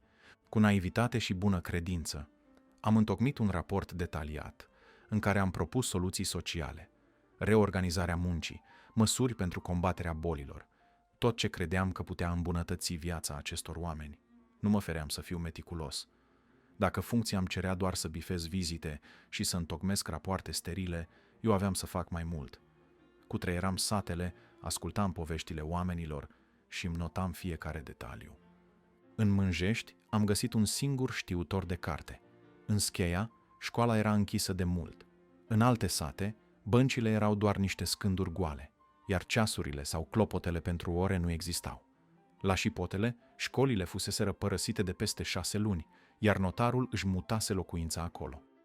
Fiecare dintre aceste descoperiri îmi apăsa sufletul. Nu era doar sărăcie. Era o neglijență profundă, o lipsă de interes care mă îngrozea. Mă întrebam, pe măsură ce treceau zilele, dacă lupta mea nu era în van, dacă nu cumva mă luptam cu o umbră într-o țară care își pierduse de mult capacitatea de a asculta. În anii în care am bătut drumurile țării ca revizor școlar, am învățat să privesc dincolo de paginile cărților, să descoper realitatea în toată asprimea ei. Mizeria satelor, lipsa de interes pentru învățătură, apatia celor care ar fi trebuit să lumineze mințile copiilor, toate îmi deveniseră nu doar evidente, ci dureros de apăsătoare. Încercasem să schimb ceva, să las o urmă, dar sistemul în care mă zbăteam se dovedea mai puternic decât mine. Aceasta a fost și perioada în care l-am cunoscut pe Ion Creangă, cu care am legat cea mai frumoasă prietenie din câte au existat. Guvernul din care făcea parte Maiorescu a căzut în curând, iar el și-a pierdut funcția. La fel cum se întâmplă și astăzi uneori, când este eliminat un guvern, sunt eliminați și toți cei asociați cu el. Când Maiorescu a căzut, am căzut și eu odată cu el. Funcția de revizor mi-a fost luată fără ezitare. Îmi închipuisem că filozofia îmi va oferi răspunsuri, că logica și ordinea gândirii mă vor ajuta să înțeleg lumea. Dar România nu se lăsa înțeleasă cu legi silogistice. Aici, haosul era regula, iar cei care încercau să-l ordoneze erau alungați, eliminați, uitați. Am rămas din nou fără țintă, un pribeag cu idealuri sfărâmate, purtând în mine amarul unei nedreptăți tăcute.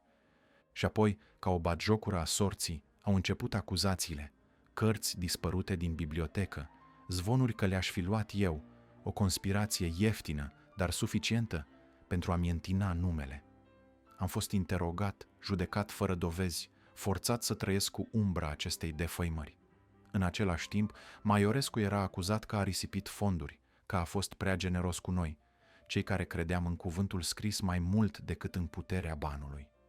Ne învârteam într-un cerc vicios, unde onoarea era doar o iluzie fragilă. Nimic nu era stabil, nimic nu era drept. Eram un călător rătăcit într-o lume care își construise propriile reguli, străine de ale mele.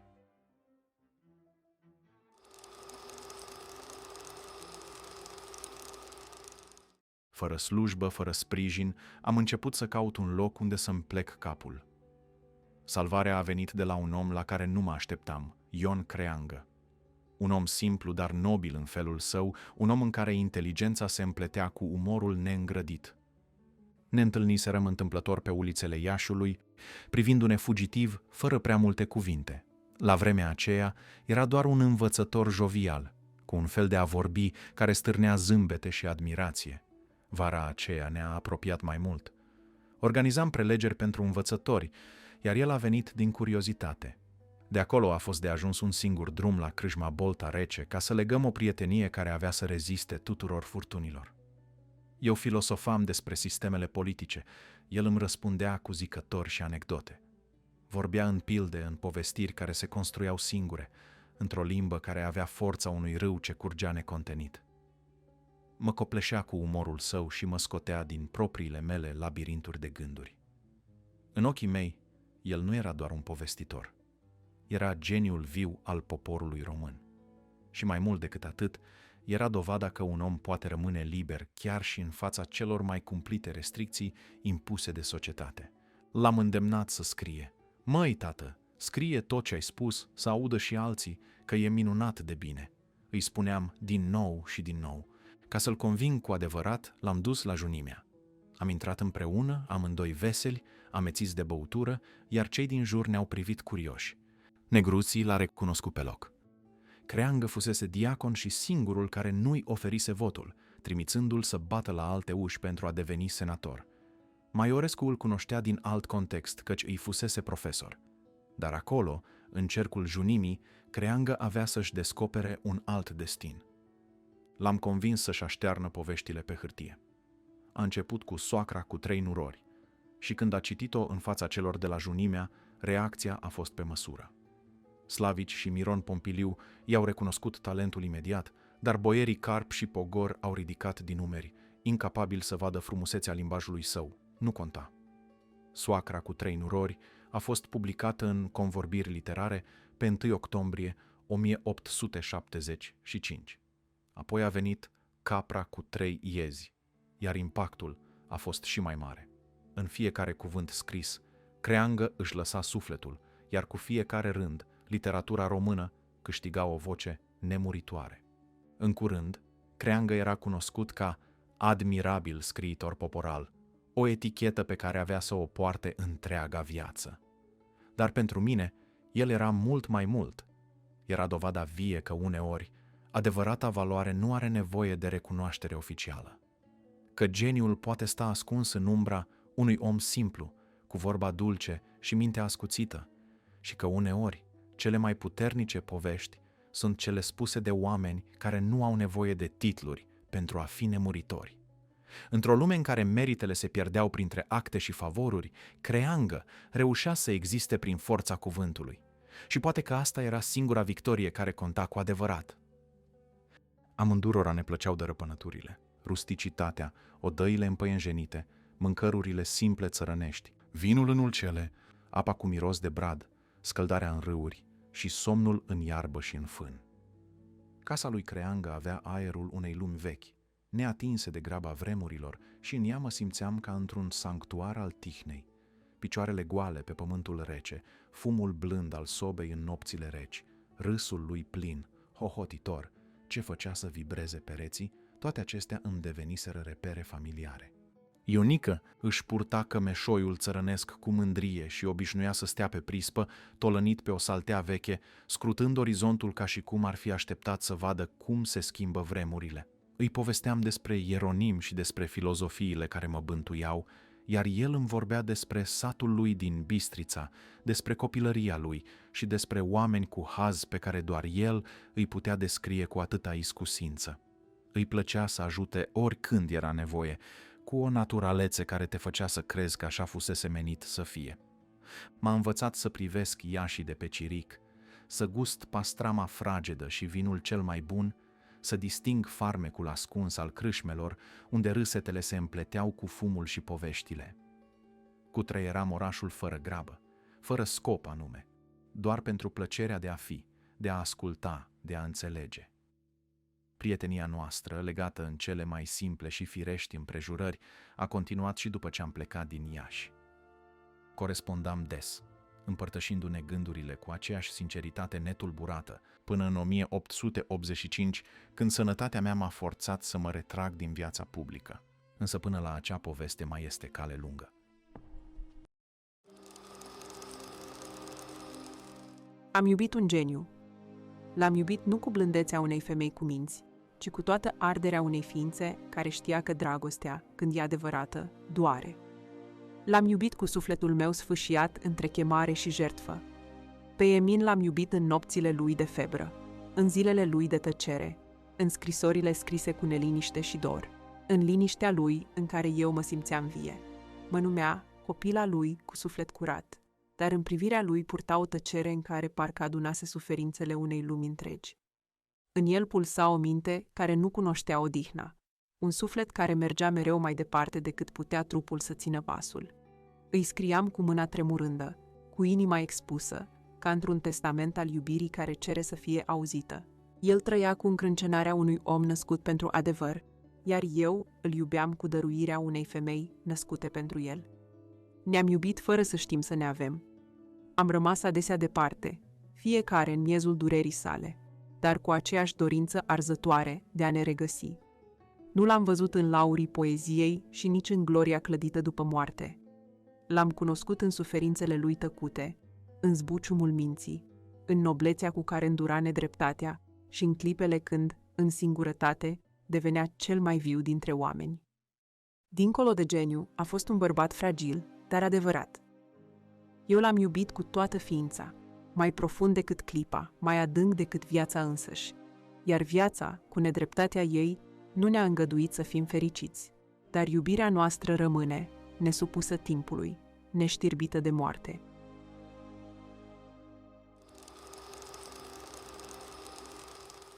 Când am părăsit tihna sacră a boșdeucii lui Creangă, cu miros de fân proaspăt, cu pastrama fierbinte, cu râsul lui Ionică răsunând prin bârnele vechi, nu m-a alungat prietenia, ci sărăcia, frumusețea idilică a acelui loc pe care l-asemănam cu un Eden ce ne aparținea numai nouă, n-a putut ține piept frigului mai aspru al vieții. Mă ajunsese din urmă pe tăcute și mi-a șoptit că nu pot trăi astfel, oricât de curată mi-ar fi fost inima. Am plecat spre Iași, cu mintea rătăcind printre versuri neterminate, căutând un rost care să-mi permită să trăiesc fără a cerși. Era 1876 când am decis să plec de la Ionică. Nu aveam nimic. Junimea, ajutându-mă din nou, îmi găsise o slujbă umilă și prost plătită ca redactor, administrator și corector la o foaie numită Curierul de Iași. O gazetă de provincie aproape ignorată, pe care eu, în mândria mea, am numit-o, nu fără dispreț, Foaia Vitelor de Pripas. Și totuși, condeiul meu nu a tremurat. Pentru cei 100 de lei care s-au transformat în 150 mai târziu, la o masă simplă de redacție, cu foarfecele alături, lipeam fragmente de prin alte ziare, corectam rânduri pe hârtie pătată și scriam articole pe care niciodată nu le-am semnat cu numele meu. Am scris despre românii de pretutindeni, despre evreii pământeni, despre politica externă, despre raporturile României cu statele vecine, industrie și economie. Nimic cu adevărat compatibil cu sufletul meu. Aveam 27 de ani, o vârstă la care de obicei omul creator privește înainte cu speranță. Pentru mine era doar un haos al existenței. Stăteam într-o odaie, într-o casă sărăcăcioasă în fundul unei curți, de unde proprietarii mă dădeau afară când nu plăteam chiria la timp. Aici, viața mea își urma legile proprii. Când nu lucram la redacție, mă închideam în casă. Scriam sau visam. Eram complet absent din lumea înconjurătoare. Aveam un pat de fier cu vergi, o masă de brad, 2 scaune, o doniță cu capac și o cană cu apă. Trăiam și acum la fel ca atunci când eram copil. Unii spuneau că trăiesc în mizerie. Eu îi spuneam rusticitate. Din când în când venea o babă să dereticească prin odaie, însă rare ori o lăsam să intre în haosul meu, în care personal găseam plăcere. Aveam cărți risipite pe jos, albituri murdare după sobă, iar patul nu-l făceam niciodată.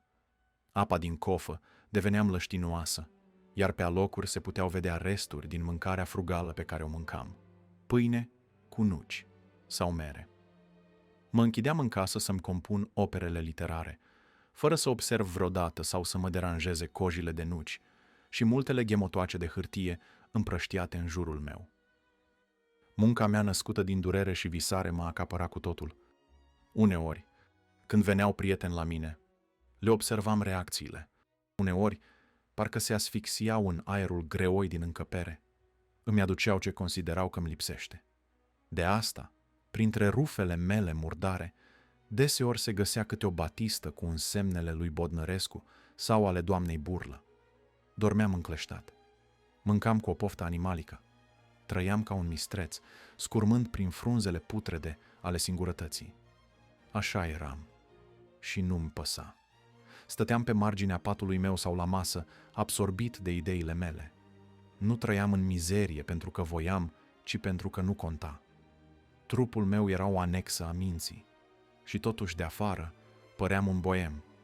Mă vedeau pe străzi cu fața obosită, ascunsă în gulerul ridicat, hainele colbăite, nasturii lipsă, încălțările mustind de glod. Când mi se păreau prea strâmți pantalonii, trăgeam poalele redingotei gri peste ei. Mai târziu, m-am lăsat înduplecat de creangă și mi-am făcut haine groase de șiac moldovenesc.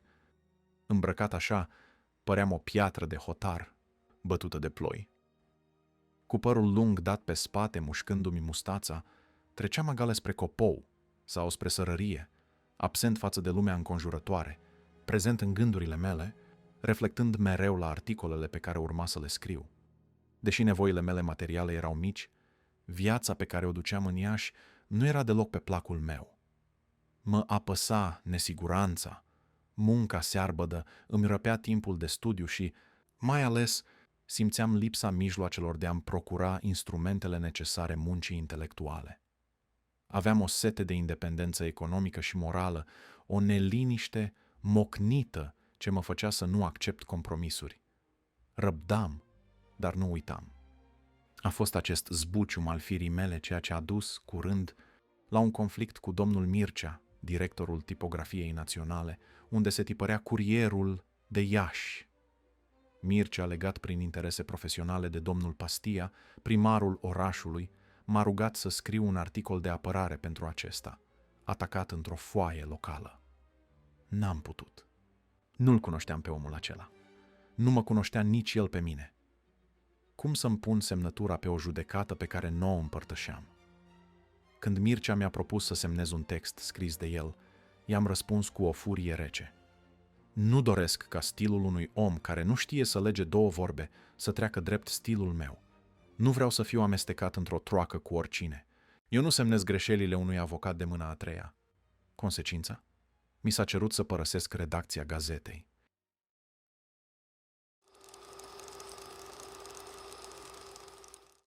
Marele București mă aștepta ca pe un fiu rătăcitor. Începea o altă etapă, mai rece, mai lucidă, dar mai zbuciumată. Am ajuns în capitală cu o inimă grea și haine vechi, în căutarea unui mijloc prin care să-mi câștig pâinea. M-am adăpostit o vreme în curtea mănăstirii Caimata. Slavici mi-a căutat imediat o altă locuință.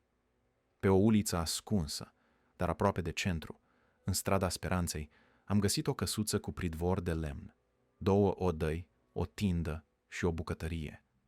Era un bordei sărăcăcios, dar semăna cumva cu Bojdeuca lui Creangă. Avea chiar și o babă care, din când în când, îmi mai aducea aminte că există apă și săpun. Tot Slavici m-a dus la redacția Timpului, care se afla la parterul Palatului Dacia, pe podul Mogoșoaiei, colț cu lipscani, 2 saloane mari și o anticameră pentru servitori. Acolo, în aerul greu de tutun și hârtii împrăștiate, i-am cunoscut pe Grandea, pe Scipione Bădescu, pe Roneti Roman și l-am reîntâlnit pe Caragiale. În spatele meselor lungi, printre ziare și manuscrise, aveam să-mi petrec anii cei mai grei, dar și cei mai rodnici. În cei 6 ani petrecuți la București, mi-am purtat lăzile cu manuscrise și mobilele sărăcăcioase dintr-un colț de oraș în altul, mereu în căutarea unei odăi tăcute. Nu-mi păsa de confort, voiam doar liniște, cărțile mele și hârtiile neterminate.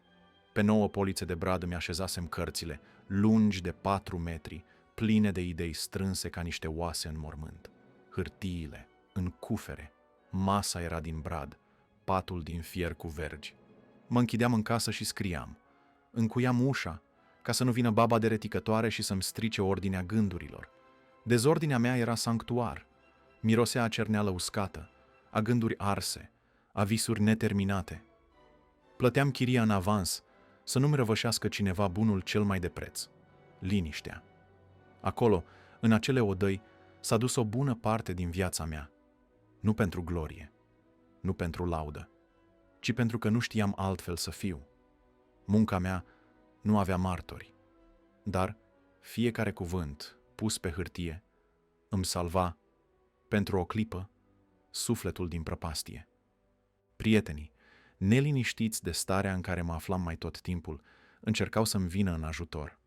Mite Cremniț, pe care o cunoscusem cu ceva vreme în urmă, mi-a propus o cameră în schimbul lecțiilor de limba română. Nu am putut.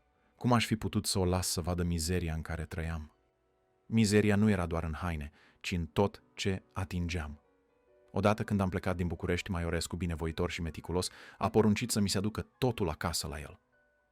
Îmi aranjase o odaie curată, luminoasă, în casa lui de pe strada Herăstrău, special pentru mine. Am stat 2 săptămâni. Nu mai mult. Nu puteam respira între mesele regulate, între covoare, între pretenții. Nu suportam să-mi controleze cineva existența. Aici trebuia să am grijă de înfățișare, de haine, iar eu, cu cămășile mele vechi și bocancii adesea murdari, mă simțeam scârbit de obligația păstrării aparențelor. Maiorescu trăia pe o culme la care eu nu mai puteam urca. M-am întors în strada Speranței. Apoi, pe la 1879, un prieten mă găsea mutat în Calea Victoriei, 107, lângă Ministerul Finanțelor. În vara lui 1881, când tatăl meu a venit la București, locuiam pe strada Enei, într-o odaie mucegăită, cu scară de lemn și coridor întunecat. Din nou, aceeași poveste. În 1882, când îmi trecuse prin minte să mă însor cu Veronica, mi-am luat o casă cu 2 camere, cu intrare separată, în strada Buzești, numărul 5. Făcusem chiar consiliu cu doamna Slavici. Dar casa era umedă, nepotrivită. Ea n-ar fi fost fericită acolo. Și n-a venit. Nici nunta nu s-a mai făcut. Dar asta este o altă poveste. Apoi m-a luat Slavici la el acasă, în chirie, pe podul Mogoșoaiei, aproape de Biserica Albă. Odaia mea era mare, cu pat simplu, rafturi de cărți, masă de brad. Într-un colț, un lighean de pământ, mașina de cafea, cufărul jupuit. Am stat și în strada Segmentului, într-un apartament gol, în 2 odăițe tenebroase, ale unui domn Chirițescu. Pereții, perdelele, toate respirau tăcere. Nimic nu venea din afară, totul trăia doar în mine. În decembrie 1882 am locuit într-o căsuță veche din strada Știrbei Vodă. Apoi Slavici s-a mutat în Piața Amzei și m-a luat cu el. M-a suportat cu greu, pentru că, fie vorba între noi, nu eram ușor de suportat în agitația mea nesfârșită. Stând în odaia mea, lucrând, rupeam hârtie multă, mă zvârcoleam, citeam cu glas tare, însoțind lectura de gesturi și expresii zgomotoase, mai ales în timpul nopții. Mirosul, de spirit, denaturat, se întindea până pe hol, iar prin interstițiile ușii se putea vedea ieșind aburul gros făcut de mașina mea de cafea. Munceam, meditam astfel, în liniștea nopții, iar ziua dormeam deseori. Slavici era iritat. Bătea în perete, strigând să sting lumina și să mă culc. Stingeam lumina, așteptam să adoarmă, iar apoi aprindeam din nou lampa, continuându-mi ritualul. Ziua, când îmi părăseam bârlogul într-un final, Slavici găsea cocoloașe de hârtie peste tot și resturi de mâncare uitate de zile întregi în cutia mesei. Nu era acesta interesul meu. Scriam, mintea îmi era bântuită de ideile încastrate în versuri, dar relația noastră s-a înăsprit din cauza asta. Toate camerele în care am locuit erau mai degrabă cuiburi abandonate. Le tratam ca pe niște depozite unde îmi țineam cărțile. Multe se pierduseră prin transporturi, altele le împrumutasem cu inima grea, lui Tictin, lui Gaster. Mă înnebunea când nu mi se înapoiau. Volumul, litera, marginea scrisă, toate mi-aparțineau cu o disperare nefirească.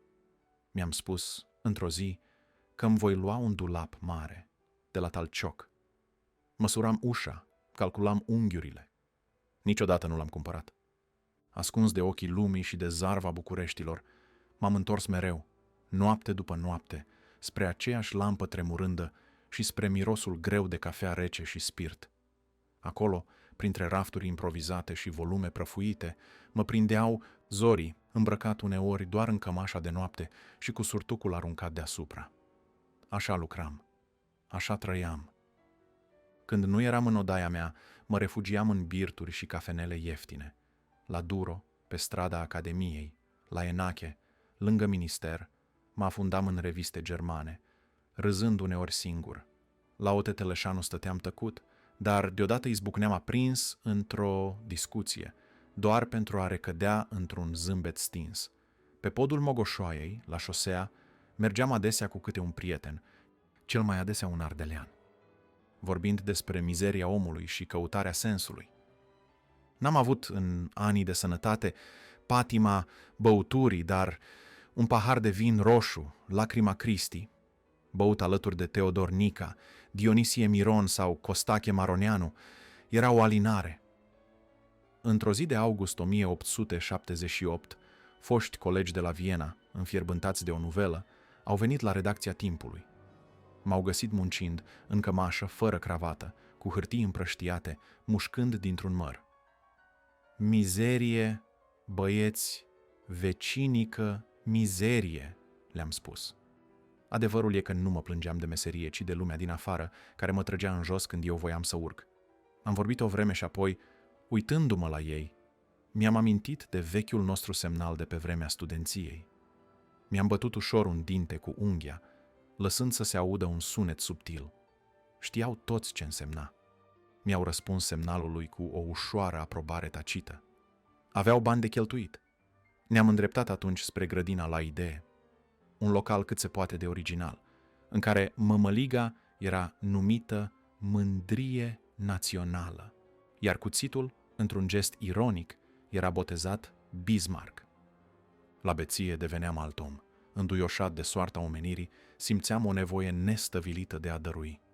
Într-o iarnă, întorcându-mă turmentat cu slavici de la doctorul Teodor Nica, am văzut, în colțul străzii Doamnei cu strada Colței, un biet om desculț, pășind prin Lapoviță.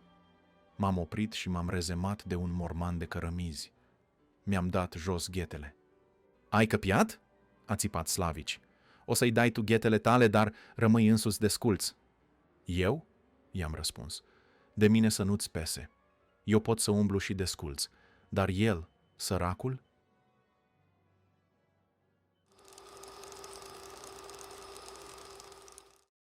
Timpul fusese fondat la 15 martie 1876 ca organ al Partidului Conservator de sub președinția lui Lascăr Catargiu, cu doar câteva zile înainte ca acesta să cadă de la guvernare. O vreme, gazeta a fost redactată de Grandea, dar junimiștii erau nemulțumiți. Pe semne că nu promova revista Convorbiri Literare destul. Înainte de sosirea mea, Slavici preluase redacția în întregime. Dar evenimentele anului 1877, tensiunea dintre liberali și conservatori, cereau o gazetă cu vâsle viguroase și coloană doctrinară. Așa am fost chemat eu pentru a exprima ceea ce gândisem întotdeauna. Eram, prin structură, junimist și conservator din convingeri proprii. Cercul meu literar, cultura mea, disprețul pentru improvizațiile liberale, toate mă făceau să simt că sunt printre ai mei. Timpul mi-a devenit repede o arenă. Aici, între coloanele ziarului, mi-am lăsat spuma de indignare să curgă, fără cruțare. În scurt timp, timpul a devenit mai puțin un organ conservator și mai mult o prelungire a gândirii mele. Unii mă acuzau că aș fi fost cumpărat de conservatori pentru o bucată de pâine, dar dovada împotriva acestei aberații era chiar libertatea cu care criticam, uneori chiar în rândurile acelora care îmi plăteau leafa. Ideea mea politică era simplă. România avea nevoie de un stat organic, înrădăcinat în năzuințele sale și nu de împrumuturi vestice îmbrăcate de formă. Eram pentru un progresism moderat, care să țină cont de realitatea națională. Liberalismul, în schimb, aducea cu el un aparat de stat greoi, inutil, adesea nefast pentru țărănimea noastră slăită. Când susțineam că vechea rânduială, boieri, țărani, bresle, era mai firească decât structura impusă de liberalism, boierii mă aplaudau, dar nici pe ei nu-i cruțam.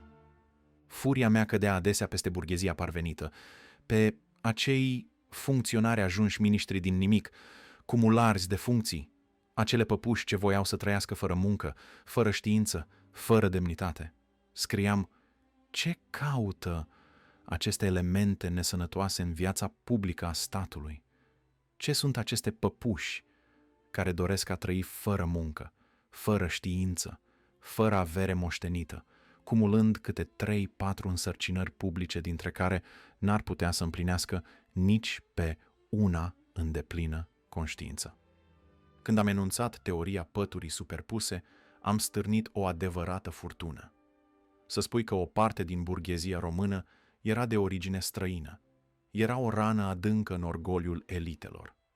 Și am scris: dar în București și în orașele de pe marginea Dunării s-a ivit un element etnic cu totul nou și hibrid care ne-a furnizat generația actuală de guvernanți. Acestea sunt rămășițele haimanalelor de sub steagurile lui Pasvantoglu și Ipsilant și resturile numeroase ale cavalerilor de industrie din Fanar. Din această seminție nouă fac parte oameni ca Giani, Carada, Rossetti, Ferechidis, Serurie și alții. Toată spuma asta de fanarioți novisimi, care s-au pripășit în țară de 50-60 de ani încoace, formează elementul de disoluțiune, demagogia României. Acestea nu erau simple pamflete, ci răbufniri ale unei conștiințe ce nu mai putea tăcea. Timpul devenise pentru mine mai mult decât o gazetă. Era scut, era sabie, era mormânt. M-am născut cu o neputință de a minți și o sete de dreptate care, în lume, devin păcate. Niciodată nu m-am putut obișnui cu ideea de a trăi din compromisuri, iar în anii aceia, în care Bucureștiul îmi devenise scenă și temniță deopotrivă, fiecare dimineață îmi aducea dovada că nu eram făcut pentru echilibrul lumii. Scriam cu o mână înghețată de foame și cealaltă încălzită de revoltă. Ani la rând am luptat cu greutățile redacționale în tăcerea obositoare a biroului de la Timpul, printre hârtii și cerneală, stând la o masă lungă pe care trona haosul presei cotidiene. Îmi începeam zilele printre ziare mototolite și știri de prisos, iar nopțile mă găseau în odaia mea, cu lampa palpitând ca o inimă bolnavă, scriind articole de fond, reportaje parlamentare, corecturi, cronici. Tăceam și munceam cu o conștiinciozitate ce nu-și mai găsea pereche în lume. Ajungeam la ziar de dimineață, cu ochii tulburi de nesomn, cu hainele prăfuite de drumurile lungi pe jos, cu un teanc de manuscrise în buzunarul redingotei uzate. Munca era neîncetată. Articole de fond, cronici politice, comentarii parlamentare, corecturi și paginare. Eram conștiincios până la absurd. Nu întârziasem niciodată. Punctualitatea mea nu venea dintr-o nevoie de disciplină, ci dintr-un respect profund față de rostul cuvântului scris. Dacă articolul nu era gata, nu dormeam. Dacă era ceva de apărat, un adevăr, o idee, o formă de demnitate națională, scriam până la epuizare. Când fondurile redacției se goleau și lefurile întârziau luni la rând, mă împrumutam. Nu pentru lux, ci ca să pot continua, să fiu acolo, la masă, cu pana în mână. Scrisul era pentru mine un ritual de chin și răbdare. Stricam hârtie fără milă, căci nu-mi dădeam voie să fiu mulțumit decât cu ceea ce simțeam că are ritm, claritate, muzică lăuntrică. Cuvântul trebuia ales ca o notă într-o simfonie nevăzută. Scriam adesea articolele pentru Timpul acasă, în liniște. Le citeam cu glas tare, singur, apoi le rescriam. Le citeam iarăși altcuiva și dacă o singură disonanță mă tulbura, le risipeam pe podea și o luam de la capăt. Lucram cu slavici, sobru, metodic, cu un soi de rigoare ardeleană care se ciocnea de pasiunea mea nestăpânită și cu Caragiale, pe care îl adusesem chiar eu la Timpul. Era un tip ironic, mucalit, dar cu o luciditate tăioasă, pe care o respectam. Cu amândoi am avut momente de apropiere și răcire, căci niciunul din noi nu eram oameni ușori. Eu mă izolam și refuzam conversațiile banale, nu din aroganță, ci pentru că trăiam mereu cu un sentiment de urgență. Simțeam că se prăbușește ceva în jurul nostru și că datoria noastră e să scriem nu doar pentru ziua de mâine, ci pentru o istorie ce avea să judece tăcerea noastră. De asta eram adesea irascibil, obosit, greu de suportat. Dar eram sincer, până la capăt. Iar Caragiale, în stilul lui caracteristic, răutăcios, îmi cânta mereu în ureche că e păcat de munca pe care o depun pentru o cauză pierdută, sau că sunt mare și tare la Timpul, stăpân pe baracă, dar pe o baracă foarte șubredă. Cu toate astea, eram un trio perfect. Ajungeam toți 3 de vreme, adesea pe la 7, rar după 8, cu manuscrisul în buzunar, curat și limpede, căci aveam o credință adâncă, că slova, dacă e scrisă cu nepăsare, strică nu doar ochiul, ci și gândul. Împreună cu slavici, păstrasem din vremea studenției la Viena obiceiul sfânt de a ne citi unul altuia scrierile. El îmi citea ce scrisese, eu îi citeam ce așternusem. Apoi venea Caragiale, cu mersul său apăsat și ochii veșnic iscoditori. Mare meșter era în ale citirii și o făcea cu un soi de teatralitate firească, dând glas fiecărei silabe, fiecărui gând. Citea tot, și ceea ce scrisesem noi, și ce născocise el însuși. Începea cu articolul întreg, cu impresiunea totală, cum îi plăcea să spună, iar apoi se întețea furtuna de idei. Discuțiile noastre nu se opreau niciodată la suprafață. ceea ce începea cu o propoziție despre politica zilei, se prefăcea repede în cercetare adâncă asupra firii românești, asupra istoriei și durerilor ei, asupra viitorului nostru și rănilor ascunse ale acestui neam. Pătrundeam din economie în etică, din morală, în metafizică, din real în vis. Era o frumusețe greu de spus în cuvinte, nu în ce ziceam, ci în cum ascultam. Era acolo, în aerul încălzit de gânduri grele, o vibrație a ceea ce ar fi putut fi România dacă ar fi fost lăsată să viseze. Caragiale, cu mintea lui sprintenă și ironia ei ascuțită ca o lamă de Toledo, îmi punea întrebări care nu căutau răspunsuri și devenea rapid ironic, exclamând: "Aș, nu se poate, ba bine că nu." Cuvintele lui mă provocau. Îl simțeam în fața mea ca pe un copil flămând de sens, râzând uneori, dar cu ochii adânci, mistuiți de o întrebare mai mare decât el. Și eu răspundeam. Aceasta era prima citire. În timp ce încă aveam dezbateri despre formă, sintaxă, gramatică, de afară se auzea strigătul băiatului care aștepta manuscrisul pentru a-l tipări. "Manuscrisul!" țipa el la poarta redacției. Noi îl ignoram. Ne auzea discuțiile aprinse și aștepta. Treceam apoi la a doua citire. Cu răbdare adâncă despicam firul în 4, frază cu frază, propozițiune cu propozițiune. Nu era simplu exercițiu de stil, ci o trudă ritualică, aproape sacră, în care limba noastră, cea suferită și cântată, era trecută prin focul gândirii. Eu și Slavici țineam cu direcțiunea poporală, căutând glasul neamului, nu strălucirea apucăturilor apusene. Caragiale, deși puțin umblat prin școală, avea un simț al limbii de o claritate tăioasă. El vorbea cu limba vie a poporului, pe care o înțelesese nu din cărți, ci din crâșme, de pe ulițe, din mahalale. Și totuși ne întâlneam în același foc. Așa am căzut, de bună învoială, la o împăcare ce părea imposibilă. Eu susțineam că este corect românește numai ce seamănă cu negruții și varlam. Caragiale zicea că scrisul trebuie să curgă ca vorba zilnică, dacă vrei să fii înțeles. Iar Slavici, cumpănind între noi, căuta acea dreaptă măsură care izvorăște din sufletul poporului. "Manuscrisul", se auzea din nou de afară. Noi continuam.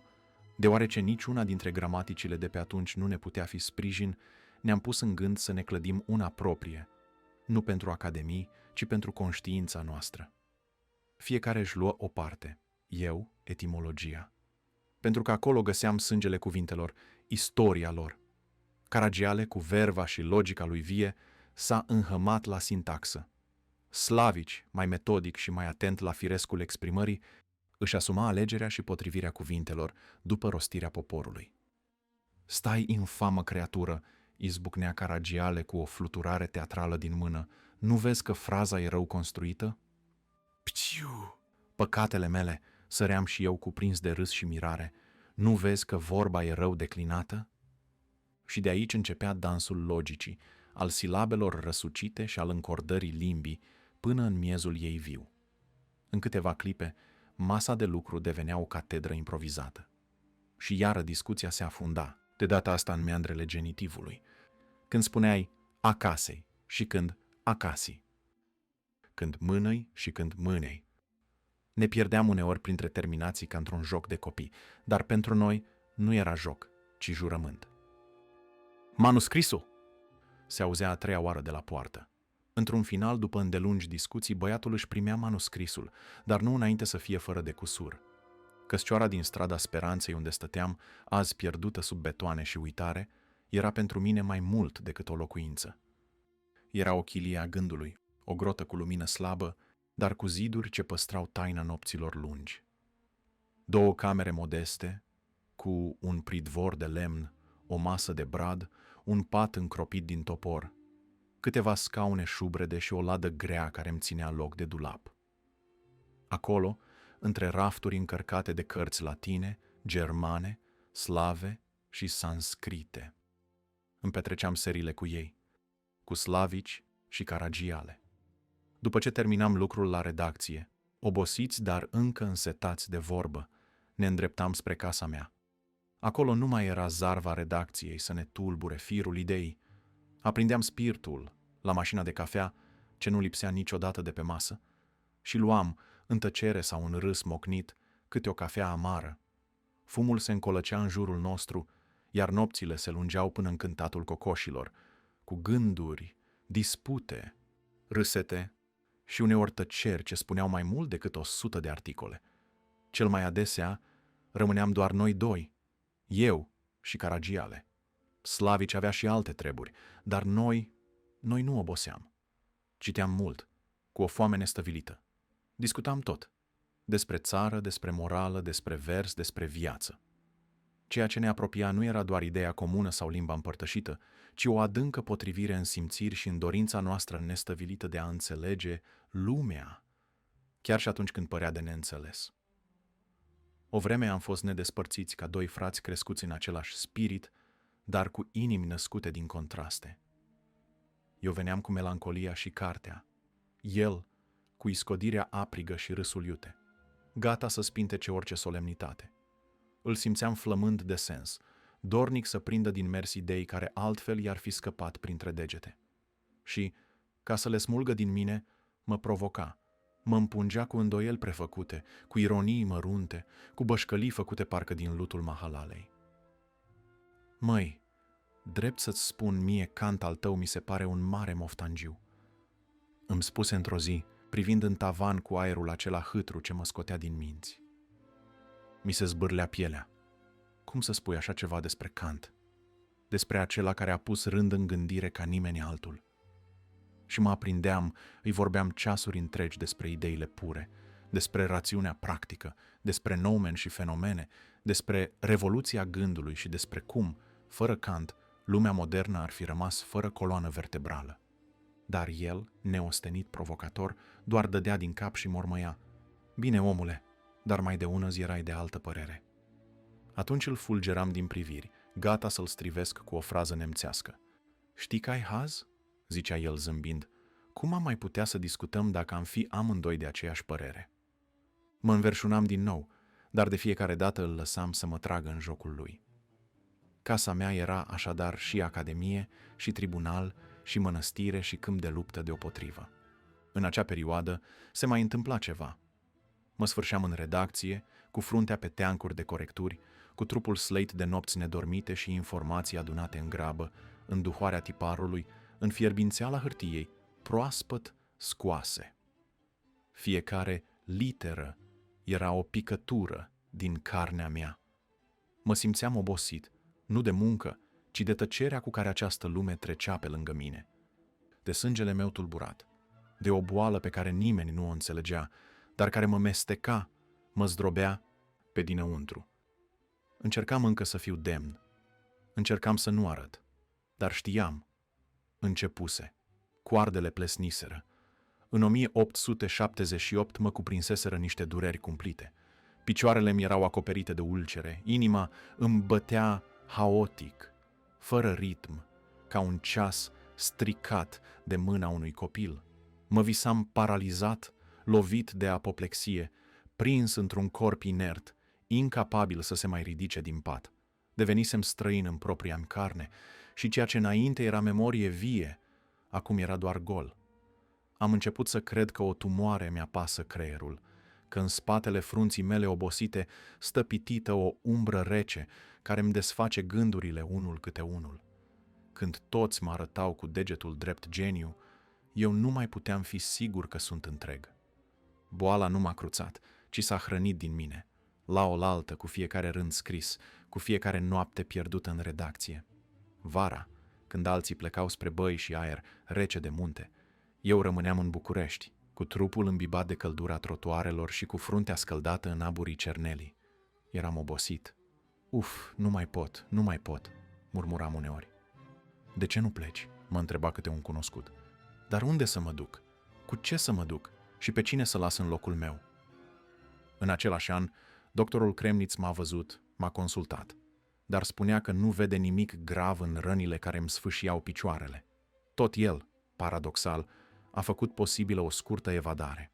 Nicolae Mandrea, un conservator binevoitor, m-a invitat la moșia sa de la Florești, de pe Valea Gilortului. Mi-au dat și un onorariu de câteva mii de lei ca să traduc ceva din colecția lui Hurmuzaki, un pretext nobil pentru o liniște fără rușine.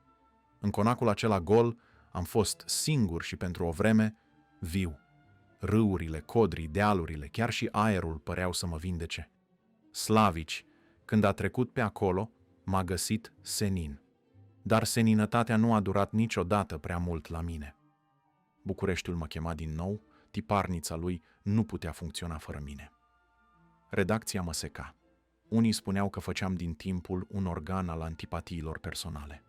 Patronii, așadar, îmi mai trimiseră un colaborator pe care nu-l cerusem, pe un anume Basarabescu, un om de care nu aveam nevoie și pe care nu-l stimam. Ca și altădată, am refuzat solidaritatea cu cei fără principii, cu cei care îi pătează condeiul pentru o funcție, ori o medalie. Mi-am dat demisia. N-au primit-o. Așa că am mai rămas. Dar mă simțeam ca un om căzut între două lumi. Nici înăuntru, nici în afară. Ceva în mine se surpase tăcut, dar definitiv.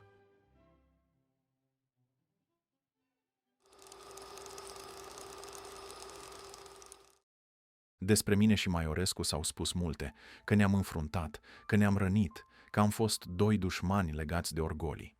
Dar adevărul, așa cum a fost el trăit, nu încape în aceste simplificări. Între noi a existat o apropiere profundă, sinceră, bazată nu doar pe respect, ci pe o admirație rostită și recunoscută de amândoi, cu noblețea cuvenită spiritelor înalte. Maiorescu era ordinea rece a gândirii. Eu, furtuna. El căuta forma perfectă, eu mă pierdeam în esențe și umbre. Dar dincolo de diferențele noastre de temperament, ne unea o aceeași neliniște, aceea de a înțelege lumea, de a o desluși prin adevăr și frumos. Ne întâlneam, în taină, în aceeași tristețe lucidă, în aceeași oboseală de a fi printre oameni care nu simt adânc. Respectul nostru reciproc nu s-a spus doar în gesturi sau în priviri. A fost scris, rostit, apărat. Eu l-am numit omul epocii sale, iar el a spus că poezia mea va dăinui cât limba română. În noaptea adâncă a sufletului meu, când cuvintele și versurile mi erau singura alinare, simțeam adesea că Maiorescu îmi citește gândurile din depărtare, la fel de singur și neînțeles ca mine. Îi vedeam chipul sever luminat de lampa biroului său, căutând parcă o urmă de sens în rândurile mele. Trăind în cercul vostru strâmt, norocul vă petrece, iar eu în lumea mea mă simt, nemuritor și rece. Când am pășit întâia oară în salonul junimii, purtam deja în mine convingerea că Maiorescu era un spirit rar, înzestrat cu o rigoare intelectuală pe care o respectam profund. Îi împărtășeam valorile, credeam în viziunea sa despre cultură și adevăr.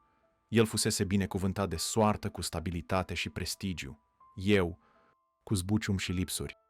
De aceea fiecare gest de sprijin din partea lui, oricât de sincer, îmi atârna greu pe suflet. Îmi era greu să accept mila, chiar și sub forma prieteniei. Și totuși, între noi n-a fost niciodată răceală cu adevărat. Chiar și atunci când Maiorescu, dintr-o grijă prost înțeleasă, a încercat să împiedice apropierea mea de Veronica, nu i-am putut purta ură. Cuvintele lui, uneori nefericit alese, nu izvorau din dispreț, ci dintr-un mod de a simți diferit, aproape aristocratic, care nu putea înțelege pe deplin rana din pieptul unui om ce scrie din durere. Au fost între noi, cum era firesc, între doi oameni mari și greu de urnit din propriile adevăruri, și clipe de ruptură, de revoltă. Nu m-am sfiit să mă ridic, uneori cu asprime împotriva lui, să-i contest judecățile, să privesc cu neîncredere revista Convorbiri Literare, pe care cândva o slujisem cu devotament. Dar aceste episoade, oricât de aprinse, n-au fost decât valuri trecătoare pe suprafața unei legături adânci.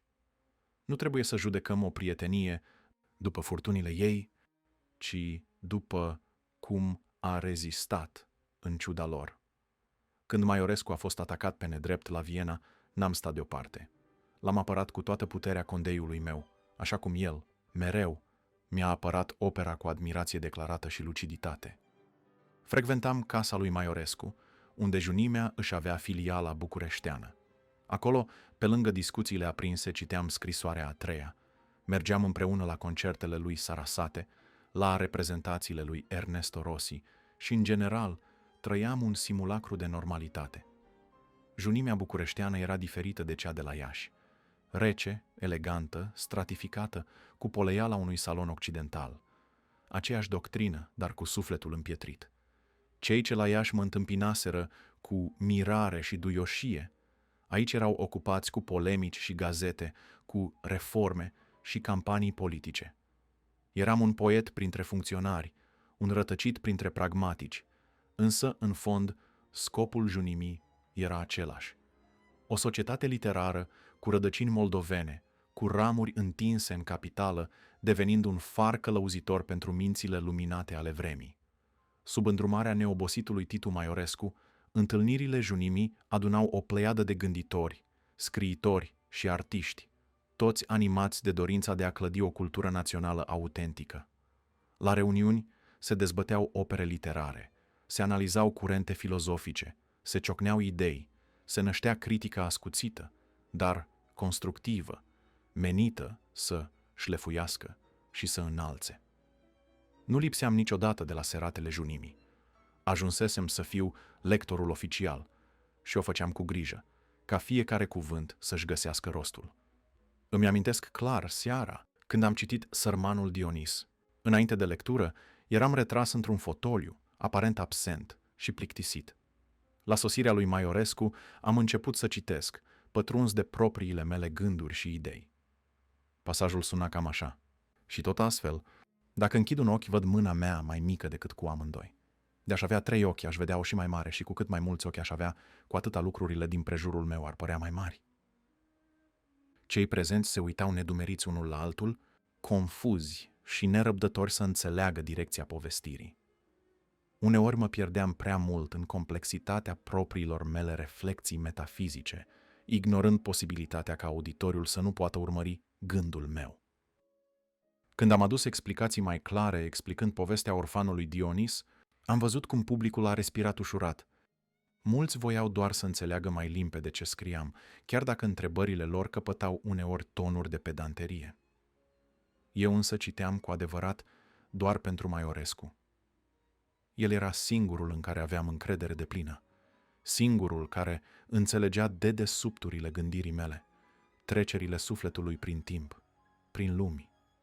Junimea avea, în ciuda ciocnirilor dintre orgolii, o rânduială tăcută sub ochiul exigent al lui Maiorescu.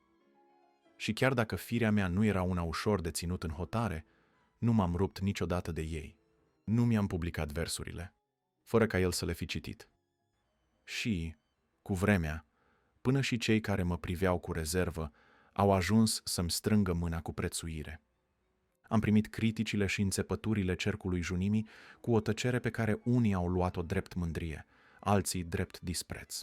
În adevăr, în mine se petreceau furtuni, dar n-am fost omul ieșirilor zgomotoase. Mă retrăgeam în mine, îmi transcriam neliniștile în vers și idee, le prefăceam în abstracțiuni care nu răneau pe nimeni, dar care ardeau înăuntru. Firea mea, adesea întunecată și tăcută, căuta adăpost mai curând în biblioteci și colțuri de singurătate, decât în zarva și fumul cafenelelor unde junimiștii se adunau cu aplomb. Uneori, Maiorescu organiza ieșiri la Iarbă Verde, la Cernica, Tunari, Snagov, sau chiar mai aproape, la Băneasa sau Măgurele. Mergeam cu Teodor Rosetti și soția, cu Mite Kremniț, Grisebach și, firește, cu Slavici. Mă simțeam paradoxal bine în această atmosferă germanizată. Stima față de mine devenea o formă de protecție jignitoare. Mite Kremniț, femeia aceea simțitoare, dar lipsită de finețe în asemenea privințe, mi-a oferit 200 de lei pentru lecțiile de română. M-am înroșit până în vârful urechilor și, cu un râs amar, i-am spus: nu mi-aș fi închipuit că o doamnă atât de inteligentă ca dumneata nu e în stare să-și dea seama cât mă jignești dacă crezi că predau româna pentru bani, ca să citești scrierile noastre, printre care și pe ale mele. Ca dovadă de sinceritate, nu te supăra dacă rup aceste hârtii. Și le-am rupt, chiar acolo, sub ochii ei, uluiți. cu grija lui eternă pentru aparențe, pentru opinia cercurilor de sus, Maiorescu găsise de cuviință să mă ducă la Palatul Regal, după ce una dintre scrisorile mele fusese citită acolo. Audiența la regină, ce gând! Ce ironie jalnică a sorții! Se simțise probabil dator să-și prezinte trofeul. Eu însă n-am cerut nimic. Am încercat să fug, să scap, să mă sustrag privirii reci și ceremonioase a maiestății sale. Dar n-am reușit. M-au împins, cu paltonul tras pe mine ca pe o armură prea grea pentru trupul meu slăbit. M-am prezentat cum am putut. Tăcut, strâns, cenzurat în propria-mi ființă. Nu am făcut impresie. Era sfârșitul lui octombrie când am pășit pragul Palatului Cotroceni. Nu-mi plăceau seratele oficiale, nici palatele, nici măsurile protocolului. Dar în acea seară, din politețe față de Maiorescu, am urcat treptele palatului spre a o întâlni pe regina Elisabeta, cunoscută lumii literare sub numele Carmen Silva.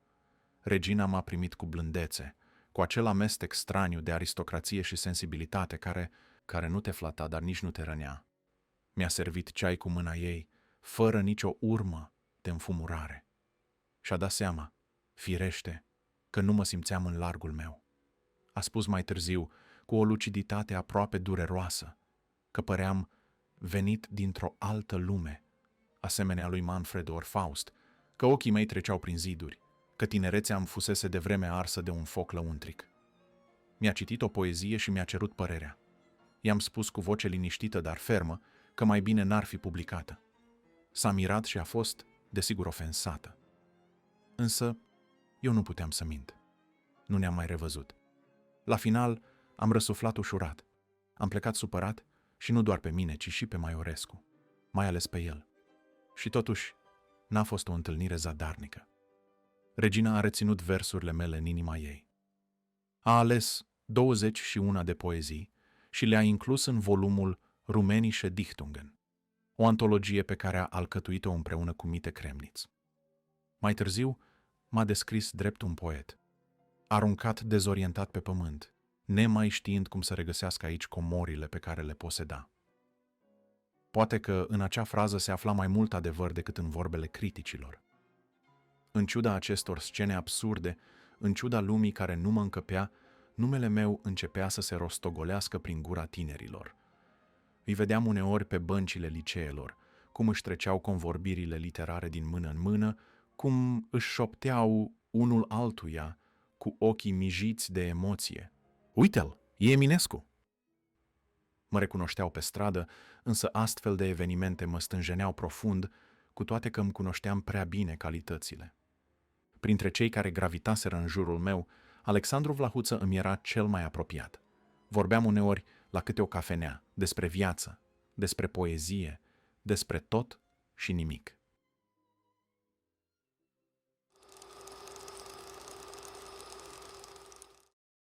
Când m-am așezat la Iași, după întoarcerea de la studii, gura orașului vorbea numai despre mine și Veronica, femeia despre care spuneau că este o rușine, o pată care stătea nevrednică în viața mea. Se spunea că sunt prins în lumina ei ca un fluture în mrejele unei făclii prea vii. Și, poate, aveau dreptate. De atunci înainte, tot ce am scris a purtat, nevăzută, amprenta acestei iubiri. Veronica nu a fost o pată. În imperfecțiunea ei, mi s-a jertfit, iubindu-mă cum numai un suflet de elită ar fi putut să o facă. A fost o poetă de seamă capabilă să conceapă versuri de cea mai profundă frumusețe. A onorat paginile convorbirilor literare cu poeziile ei și totuși a fost înjosită și insultată. Lumii îi plăceau iubirile mele trecătoare, dar nu iubirea nemuritoare, care tulbură sufletul unui poet. Caragiale, cu ironia lui usturătoare, dar lucidă, spunea că aveam două coarde mereu întinse, veșnic îndrăgostit și veșnic lipsit de bani. Se putea altfel? Și poet? Și sărac? Așa eram. Voiam să trăiesc dintr-o singură bătaie de inimă, să iubesc și să scriu. Visam la mâini subțiri și reci, în timp ce alergam după câțiva galbeni, doar ca să pot plăti câteva luni de liniște. S-au spus multe despre Veronica Miclă, femeia a cărei prezență m-a mistuit. Au judecat-o, au criticat-o, mai ales pentru că în lumea secolului XIX, lumea ținea cu bărbații, mai cu seamă cu poeții, și era din instinct împotriva femeilor care îi acaparau. Nu înțelegeau că eu aveam nevoie de iubirea ei tulburătoare. Am iubit-o, așa cum s-a spus, cu patos și durere, dar nu a fost singura dragoste a vieții mele. În realitate, am iubit multe femei și, poate, nici nu le-am iubit cu adevărat. Eu n-am căutat femeia, ci iubirea însăși. Nu un trup, ci o stare, nu un chip, ci acea vibrație de care ai nevoie ca să rămâi viu. O flacără nestinsă, un zbucium creator, o febră. O simplă siluetă în lumină era deseori suficientă ca să se nască deja o poezie, o viață întreagă imaginată. Am fost visător, fără îndoială. Pentru mine, iubirea era podul dintre ceea ce este și ceea ce nu va fi niciodată. Am fost întrebat în timpul vieții, ce este dragostea? Și am răspuns cu o simplitate tăioasă. De multe ori m-am crezut îndrăgostit, dar n-am iubit niciodată. M-am amăgit, luând setea de iubire drept iubire însăși. Pofta de a mă închina unei femei frumoase născută din propria mea imaginație, asta era pentru mine dragostea. Dar odată, și doar odată, mi se pare că am iubit cu adevărat, pentru că am suferit ca niciodată. Și poate fiindcă ea n-a vrut să știe de dragostea mea, nici de speranțele mele. Nu știu ce am văzut în acea ființă. Nici nu mai vreau să știu. Dar știu că pentru ea mi-aș fi dat viața. Și asta îmi ajunge. Pe Veronica am iubit-o de când am întâlnit-o în anii studenției la Viena. Ne-am scris până ne-am reîntâlnit la Iași, dar cu toată pasiunea pe care o aveam pentru ea, m-am lăsat atras în mrejele altor muze, în drumul meu spre poezie. Toată lumea știa că într-un colț de București, pe strada Cometei, am iubit o femeie cu o pasiune care nu putea fi înțeleasă decât în tăcerea unui suflet prea plin. Se numea Cleopatra Poenaru, fiica pictorului Leca, cu 10 ani mai în vârstă decât mine. Nu era o femeie frumoasă după canoanele lumii, dar avea o lumină a minții care mi-a fost fatală. Mă întorceam mereu în fața casei ei, ca un prizonier liber doar în cercul pasului său. Plopii se clătinau în tăcerea serii, iar eu, agitat, îmi încleștam privirea spre fereastra care nu se deschidea. Știți deja poezia. Pe lângă plopii fără soț, mă cunoșteau vecinii toți. Adesea am trecut. Tu nu m-ai cunoscut. Știau toți ce făceam. Mergeam seară de seară ca un om posedat, mă opream, așteptam, speram. Într-o noapte, împins de o dorință care întrecea limita rușinii, am intrat în dependințele casei ei doar ca să o văd o singură dată, să-i simt silueta între lumini și umbre. Din astfel de întâmplări s-au născut și versurile. La geamul tău ce strălucea, privi atât de des. O lume toată înțelegea? Tu nu m-ai înțeles. Printre lucrurile mele a rămas o scrisoare pentru Cleopatra ce conține acea brutalitate a adevărului pe care nimeni nu vrea să o audă, că cerșeam o clipă de iubire, că îi spuneam direct, nu mai ești fată mare, nu mai ești măritată, ești liberă și dacă nu poți iubi, arată, te rog, un strop de milă. Cleopatra nu fusese prima, fuseseră altele, femei ca niște atingeri trecătoare de priviri și chipuri. Trecusem pe lângă casa Veronicăi Micle la Iași în același fel, înfiorat de proprii pași. Iubirea pentru mine nu era contemplare angelică, nici transfigurare religioasă. Nu, iubirea era o nevoie, o flacără, o neliniște care nu-și găsea niciodată liman. Am iubit.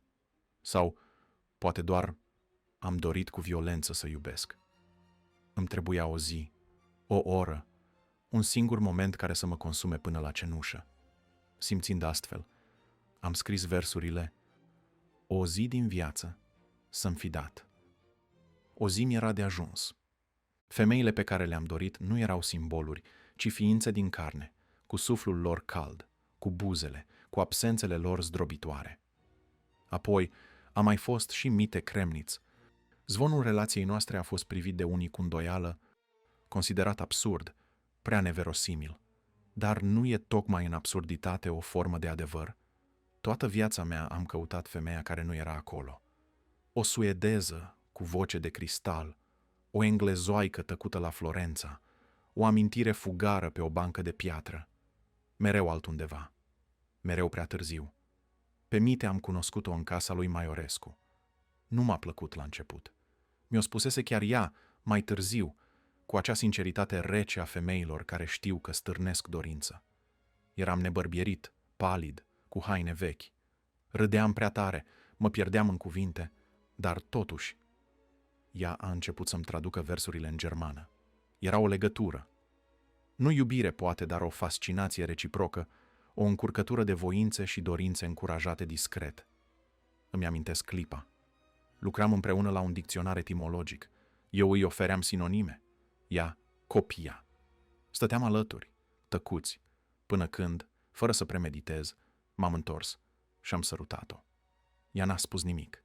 Nu s-a retras. Nu ne eram străini. Din odaia alăturată se auzeau pași de copil și vocea dădacei. Eram departe de singurătate. Dar, în clipa aceea, toți pereții s-au topit. A existat o blândețe ciudată între noi. Ea mă lăsa uneori să o ridic în brațe. Îmi spunea, copilărește, că ne-am putea iubi ca doi prunci rătăciți. Eu îi vorbeam despre câmpii, despre dorința de a o răpi, de a o duce departe, în altă lume, ca doi copii de țigani, desculți și liberi sub soare. Dar Mite era mai lucidă decât mine. Ea voia să rămână legată de un poet celebru, nu de omul care eram. Voia să se știe că m-a inspirat, că a fost lângă mine, parte din mit. Și, într-un fel, a fost. Aceste versuri au fost pentru ea. Atât de fragedă te asameni și ca un înger dintre oameni, cu floare albă de cireș. În calea vieții mele ieși. A plâns când i le-am oferit, dar undeva departe, Veronica, femeia care îmi definise cu adevărat dragostea, simțea că se pierde. Îmi scria, simt că o figură suverană m-a alungat din sufletul tău. Mite știa că am continuat să o iubesc pe Veronica și când nu a mai existat nicio îndoială în inima ei, s-a retras. Maiorescu, stânjenit, poate gelos, el însuși prins în farmecul surorii soției sale, a sfătuit-o să păstreze distanța. Ea a plecat cu o amintire ambiguă, dar a rămas convinsă că am iubit-o. Dar ce voiam eu? O femeie care să fie și sălbatică, și intelectuală, o amazoană lucidă, un foc care să ardă cu demnitate. Mite, Cleopatra, Veronica, toate aveau câte ceva din ce căutam. Niciuna nu le avea pe toate. Și poate că nici nu trebuia, pentru că, în lipsa acelui tot, s-a născut poezia. Există momente când viața nu se mai lasă înțeleasă decât printr-un singur nume. Pentru mine, acel nume a fost Veronica, iar ceea ce alții numesc nebunie, eu am numit simțire. Dragostea noastră a fost greu de înțeles. Nici eu n-aș ști să o explic în totalitate. N-a fost nici pur idealism, nici simplă pasiune. A fost o tensiune între două suflete mistuite de nevoia de absolut. Ne-am iubit cu mintea, cu inima, cu tot ce am avut mai viu. Veronica Micle, născută sub numele Ana Câmpeanu, la 22 aprilie 1850, în Năsăud, era fiica unei moașe, dar destinul ei nu avea nimic din simplitatea vieții rurale. La 14 ani, împinsă de mama ei, s-a căsătorit cu profesorul universitar Ștefan Micle, un om cu 30 de ani mai în vârstă decât ea. O căsătorie stranie, un pact semnat între o copilă și o autoritate care îi răpea orice iluzie despre iubire. Dar poate că Veronica nu era atât de neștiutoare cum părea. Într-un proces public orchestrat ca un atac împotriva lui Maiorescu, ea declara, cu o dezvoltură înfiorătoare pentru o fată atât de tânără, că îl văzuse pe acesta intrând în camera unei guvernante. Un gest matur sau o manipulare? Nimeni nu mai poate spune cu siguranță. Când ne-am cunoscut la Viena, Veronica avea 20 de ani. Prima întâlnire a fost una dintre acele întâmplări care, deși par mărunte la început, îți răstoarnă pentru totdeauna rostul sufletului. Era anul 1873. Emilia Lovenbach, o prietenă apropiată a Veronicăi și confidentă a soțului ei, Ștefan Micle, mă invitase datorită unei convergențe firești de împrejurări care țineau atât de cercul nostru comun de cunoștințe, cât și de renumele pe care îl căpătasem în rândurile junimii și ale elitei culturale românești. Ea mi-a vorbit despre Veronica cu o curiozitate prietenoasă, spunându-mi că este o femeie frumoasă și cu multă cărturărie, venită la Viena pentru tratament. Citise Venere și Madonna și îmi văzuse portretul înainte de a ne cunoaște, spunea ea, cu un fior pe care nu-l mai cunoscuse. Poate că acolo, în acel tremur, a început totul. La acea vreme, Veronica era deja cunoscută ca poetă și ca o figură distinsă în lumea literară din Iași. Tocmai pentru că era o femeie cultivată, melancolică, dar și puternică în simțire, s-a considerat că aș putea să îi aduc alinare. De îndată ce privirile ni s-au întâlnit, o tăcere ciudată a vorbit pentru noi. Avea în ochi o melancolie caldă și o inteligență vie, care trecea dincolo de orice podoabă de salon. M-a privit lung, mi-a lăudat poeziile, iar eu, timid și stânjenit, i-am răspuns cu jumătăți de fraze, dar cu toată ființa mea. Ne-am trezit vorbind despre literatură, despre limba română și despre cum poate o femeie să înțeleagă suferința poetică. M-a întrebat direct ce înseamnă pentru mine dorul și cred că în acel moment am știut că nu mă mai pot gândi la ea cu detașare. I-am recitat versuri, iar ea le asculta cu ochii mari, umeziți de o blândețe nedisimulată. Vorbeam despre toate, despre suflet, despre credință, despre Eminescu filozoful și Veronica femeia care a citit mai mult decât se credea cu putință. Uneori ședeam în salonul vienez, iar alteori îi arătam Viena pe jos. Plimbările noastre prin parcuri aveau o cumințenie stranie și o adâncime rară. Niciun gest îndrăzneț, doar schimburi de gânduri. Ne însoțea și fiica ei uneori, semn că totul se petrecea într-o atmosferă de onestitate și încredere. Rătăcea sufletește prin aceleași labirinturi ca și mine, poate că lipsa de iubire autentică, poate că dorința de evadare din brațele unui soț bătrân și bolnav au făcut-o să viseze la un poet cu păr lung, cu ochi adânci, cu mâini tremurând a poezie. La scurt timp, Veronica s-a întors la Iași, la profesorul Ștefan Micle și la viața ei socială legată de convențiile unui oraș care o privea cu o curiozitate amestecată cu judecată. Ne-am scris. În acea corespondență am văzut-o pe Veronica, așa cum nimeni din jurul ei nu avea răbdarea să o cunoască. Tandră, lucidă, orgolioasă, nesigură, pasionată. Uneori scria cu sfială, ca o copilă rușinată, alteori cu o forță care m-ar fi doborât dacă nu aș fi fost deja îndrăgostit. Căsătorită, ea nu putea să-mi promită un viitor, dar îmi dăruia o clipă. Iar eu trăiam în acea clipă, lunecând între extazul revelației și amărăciunea imposibilului. Uneori lungi, alteori întrerupte de temeri, de rețineri, simțirile noastre se loveau mereu conștiința faptului că între noi se afla nu doar distanța geografică, ci și o lume întreagă de așteptări, convenții și renunțări. Dar dragostea noastră a crescut în cuvinte, în poezie, în imaginație. O legătură care nu s-a născut în carne, ci în gând și în duh. Când m-am întors și m-am stabilit la Iași, nimic din exteriorul meu nu trăda o iubire clară, dar prezența ei, tăcută, luminoasă, mă tulbura. Salonul ei era frecventat de mulți, Miron Pompiliu, Samson Bodnărescu, slavici și alții. Mă invitase la una din întrunirile literare pe care le organiza la ea acasă. Timid, nu am răspuns invitației. Pe 8 noiembrie 1874 am văzut-o într-o lojă la o reprezentație de binefacere din sala Societății Dramatice. Era întotdeauna de o frumusețe rară, iar în acea seară, ca de obicei, purta o rochie ce o prindea de minune, de o eleganță simplă. Atunci am decis să-i scriu și i-am spus că îi voi accepta invitația de a citi o poezie în cadrul vreunei întâlniri de acest fel. Eram deja cunoscut ca poet. Primeam scrisori de la femei visătoare, care mi știau versurile pe de rost, încă de când mă aflam la Țicău, la Ion Creangă. Îi le citeam și râdeam amândoi de cuprinsul lor năstrușnic, scris într-o românească stricată.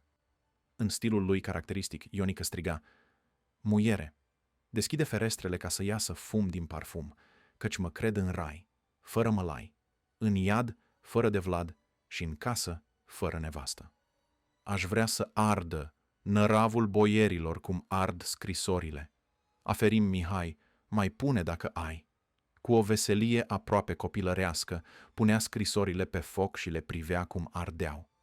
Nu însemnau nimic pentru mine acele scrisori de la femei aristocrate, a căror lume mi era străină și îmi părea dezgustătoare. De una singură îmi păsa atunci, de Veronica. Îi spuneam lui Creangă, prietenul meu cel mai intim, că dacă nu l-aș fi respectat pe Micle, m-aș fi căsătorit cu ea. Atunci mă certa pentru astfel de intenții pe tonul unui părinte protector. Încerca să mă convingă că o astfel de uniune ar fi o nenorocire. Zicea: "Poți să o iubești și așa. Sau așteaptă ca mitropolitul să-mi înapoieze darul și atunci, făcându-mă episcop, să vă cunun eu în eparhia mea." Eu zâmbeam. Soțul ei, Micle, privea toată această vâlvă literară cu un aer senin, aproape părintesc. El era, în felul său, protectorul saloanelor. Credea că poeții nu sunt periculoși. Credea în decență și în convenții. Nu vedea sau nu voia să vadă cum fiecare rând al meu era o confesiune adresată Veronicăi. Nu pricepea că acele plimbări prin fața casei nu erau simple treceri, ci căutări ale unei priviri, ale unui semn. Și Veronica nu era neatinsă. În spatele acelui calm așezat, al zâmbetului educat, trăia o femeie mistuită de aceleași întrebări ca și cele care mă bântuiau pe mine.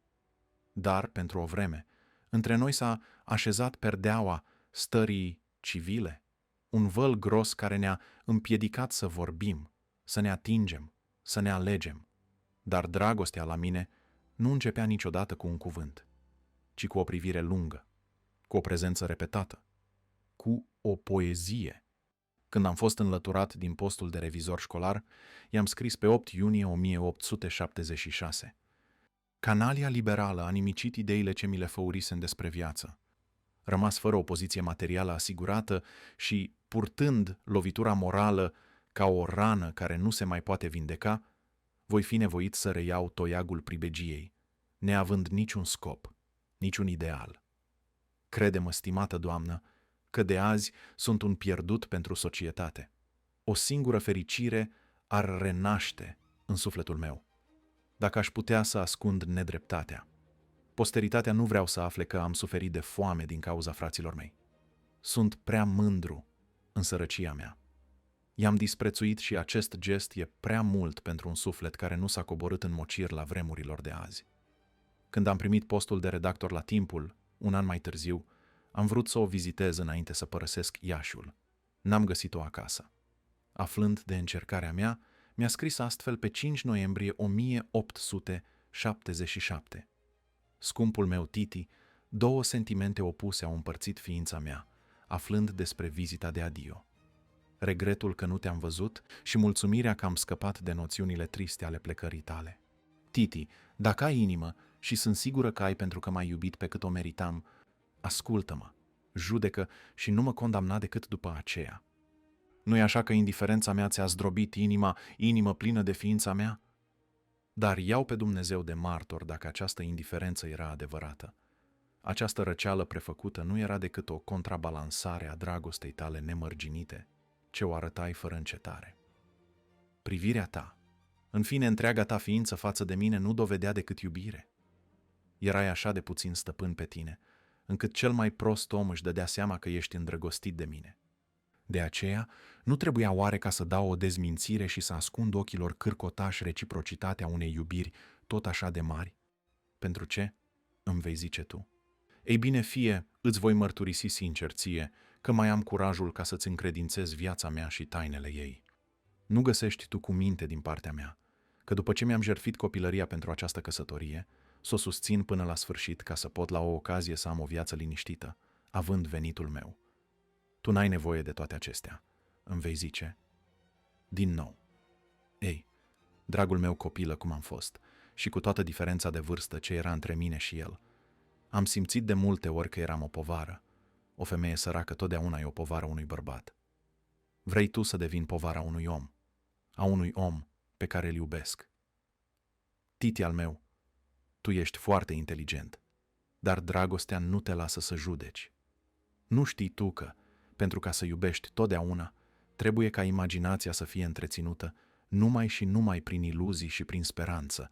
Mizeria și nevoile le distrug. Mă crezi prea ușoară ca să-mi dăruiești un suflet, dar îți pot mărturisi că sunt o femeie de inimă. Că n-aș vrea cu niciun preț să-ți creez o viață nenorocită, căci după 1 an sau 2, odată dragostea fiind stinsă, ce aș mai fi pentru tine? Nenorocita bătrână a lui Schopenhauer pe care, vrând nevrând, vei trebui să o îngrijești. Cea mai sigură punte între mine și Veronica a fost poezia. În acei ani la Iași, într-o plimbare întâmplătoare, pe aleile Copoului sau într-o după-amiază în care răsunetul pianului acoperea o conversație tăinuită, dorința mea era una simplă și imposibilă. Să o iau cu mine în pădure, departe de lume, de murmurul oamenilor și mai ales de Ștefan Micle. Tot în acei ani, Veronica publica în convorbiri literare versuri jucăușe, dar tăioase, în care părea să râdă de luceafărul și să prefere soarele unui alt bărbat. Am citit acele rânduri și m-au durut. Cum să nu? Și luceafărul pe ceruri. Place mult cum strălucește, dar apune și dispare. Soarele când se ivește, scria ea. Păstram tăcerea. Nu publicam versuri de dragoste, nu lăsam nimic să se știe. Discreția mea era apărare, era teamă, era poate și slăbiciune. Veronica ducea lucrurile mai departe. Răcea relația când devenea prea evidentă, îmi răpea speranțe cu o mână și mi le întindea cu alta. Îmi scria: nu-i așa că indiferența mea ți-a zdrobit inima? Această răceală prefăcută nu era decât o contrabalansare a dragostei tale nemărginite. Nu voia să știe lumea. Se temea. Sau poate era doar prudentă. Avea motive. Nu trecuse mult și soțul ei, bătrânul Micle, a murit. Era 6 august 1879. Am primit vestea cu o emoție complicată, dureroasă, fără triumf. Veronica era liberă. Dar eu? Ce mai puteam oferi? Până atunci, iubirea noastră fusese epistolară, idealizată, filtrată prin hârtie și cerneală. Eu îi scriam reținut, ea cu o căldură romanțioasă. Pentru mine, fiecare scrisoare era un ritual. Îmi condensam acolo întreaga ființă, tot ce nu putea trăi în realitate. Pentru ea, poate că era un joc, o vanitate secretă, o confirmare că inspira un poet despre care lumea începea să vorbească tot mai mult. Și totuși, când i-am scris după moartea lui Micle, când, pentru prima dată, i-am spus pe nume, încă mai voiam să păstrez distanța, să evit apropierea care ar putea strica mitul, să prelungesc vraja acelei iubiri neîmplinite. Tu știi, dulce și nobilă amică, că în sentimentul de care îți vorbesc nu e nimic banal. Nici tinerețea, nici frumusețea ta, nici virtuți sufletești, nici grații fizice nu au fost cauza acelei simțiri care a aruncat o umbră adâncă asupra vieții mele întregi. Adesea, există enigme matematice pentru a căror dezlegare îți trebuie o cifră cunoscută. Adesea, un complex de cazuri se dezleagă printr-o singură cauză necunoscută. Astfel, viața mea ciudată și azi și neexplicabilă pentru toți cunoscuții mei nu are un înțeles fără tine. Nu știu de ce ești o parte întregitoare a tuturor gândurilor mele. Nici nu mă preocup să o știu, căci nu mi-ar folosi la nimic. Dar este o legătură cu tine neexplicabilă, de nu între viața ta și a mea, atunci, între a mea și tot ceea ce te atinge pe tine. Pentru mine, Veronica a fost un ideal, o idee, o absență vie, o iubire care a existat mai mult în mintea și inima mea decât în brațele mele. Uneori, nici nu mai era nevoie să-i trimit scrisorile. Le scriam pentru a mă elibera, pentru a supraviețui. Ea însă avea o dorință vie. La nici 2 săptămâni după moartea soțului, visa o cameră de vis în București. Mă ruga să-i găsesc locuință. Venea, veneam, ne vedeam. Spunea că a cunoscut beția divină și nebuniile fericite ale dragostei vinovate. Era sinceră. Încercam în acei ani să ne tratăm. Eu, cu fier iodat. Ea, cu iluzia că iubirea mă va ține lângă ea. Mă chema la Iași. Să ne mai îmbătăm unul de altul. Venea ea la București. Dar ceva se frângea în mine, boala poate. Sau o altă umbră, o femeie nouă, o fascinație care începea să licărească. Poate oboseala. Poate sentimentul că iubirea noastră, prea legată de suferință, nu mai avea loc în lume. Am încercat să rup legătura. N-am reușit. Apoi a încercat ea. A trimis scrisori, a rugat pe Caragiale să intervină. Voia să-i scriu zilnic, scrisori lungi. Când nu îi răspundeam la timp, mă mustra. Plictisit să explic. Când eram atât de obosit de munca la redacție și deseori înfometat, îi spusesem că nu mai pot iubi cu pasiune. Caragiale m-a convins într-o vreme să-i scriu măcar banalități. Îi scriam acum rânduri obosite. La capătul acestei ostilități tăcute a cedat. Dar n-am putut să stau departe prea mult timp și în ianuarie 1882 i-am scris din nou, de data asta cu pasiune.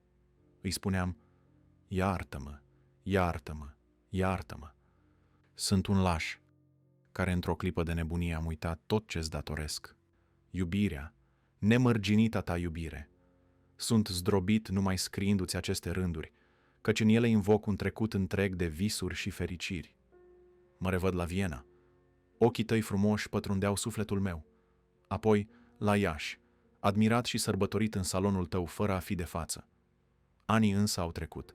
Sunt la București, orașul cel mai nenorocit, de aceea îl urăsc ca pe un dușman neîmpăcat. Tot trecutul pe care ți-l înșir e bun pentru poezie. Dar viața reală și mai ales dorința ta de a afla de ce nu ți-am răspuns atât timp. Trebuia să-ți răspund cu toate că eram certați.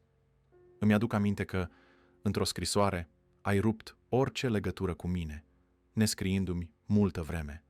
Azi, ca prin minune, primesc o nouă scrisoare care cred că ar fi fost ultima dacă eu nu-ți răspundeam.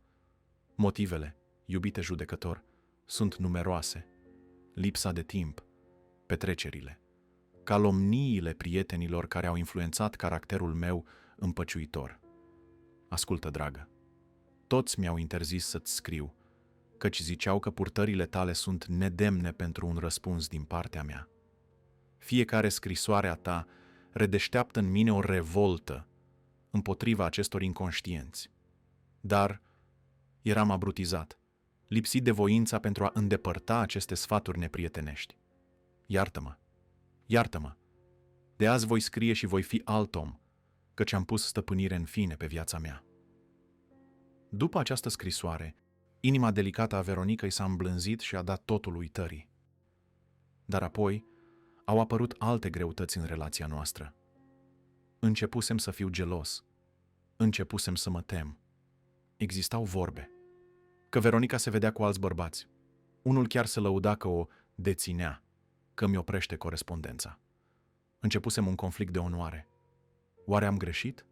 Îi scriam destăinuindu-mă, spunându-mi fricile, iar ea râdea. La una din acele scrisori îmi răspunsese, am râs ca o nebună de rândurile tale. Totul n-a fost decât o farsă pentru a vedea dacă și tu suferi din cauza geloziei. Eu mă topeam cu zile atunci când nu primeam vreo scrisoare de la tine. Vezi cât de dureroasă e gelozia? Știi pentru ce? Pentru că ne iubim ca niște copii. Pentru că viața noastră nu mai are niciun farmec fără iubire. Îmi mai spunea că se plictisește la Iași și că ar vrea să plece la Viena sau la București. Eu, strâmtorat, știind că n-am nimic să-i ofer, nu știam ce să-i răspund. Am îndemnat-o să vină la mine, dar nu imediat, ci în toamna care urma. Au mai urmat certuri, o nouă ruptură, dureroasă, dar romantică. Era geloasă, credea că am pe alta și n-a mai rezistat. Mi-a trimis o scrisoare de adio. Am suferit atât de adânc, încât m-am aruncat într-o viață și mai dezordonată decât cea pe care o avusesem până atunci. Trăiam necumpănit, într-un corp pe care îl zdruncinam cu fiecare zi care trecea. Nu știu cum s-a înfiripat ideea căsătoriei între noi. Poate din singurătate, poate din iluzia că iubirea noastră ar putea, într-un sfârșit, să devină liniște. Începusem chiar să caut o locuință, mă gândeam să trec la catolicism, pentru ca un eventual divorț să devină imposibil. Mă agățam de idei naive, ca Neca de Tresti. Maiorescu m-a privit atunci cu acea severitate calmă a lui și mi-a spus că e o nebunie. Și poate că avea dreptate. Eram un om bolnav. În acea vreme, știința nu avea arme împotriva bolii mele. Iar Veronica, cu toată frumusețea ei, nu-mi putea da pace, ci doar mai mult tumult. Nu era vina ei, nici a mea, dar o știam. Nu eram făcut pentru acea viață de burghez, de bărbat așezat. Apoi, m-am îmbolnăvit. Am fost trimis la Viena, la Hall, la o cură de băi, iar când m-am întors, i-am scris din nou. Căutam împăcare. Acum se mutase la București și se ocupa cu educația copiilor. Casa în care locuiam era mică, umedă, lângă biserica Sfântul Constantin. În 1881 m-am învoit cu doamna Slavici să iau 2 camere într-un apartament închiriat pe podul Mogoșoaiei. În anul următor, Veronica a venit. Căsătoria, însă, nu s-a făcut. Am locuit împreună, un timp. Am simțit frica. Ea dorea căsătorie, stabilitate, un viitor clar. Eu nu puteam da nimic din toate acestea. Ea era tânără și voia viață.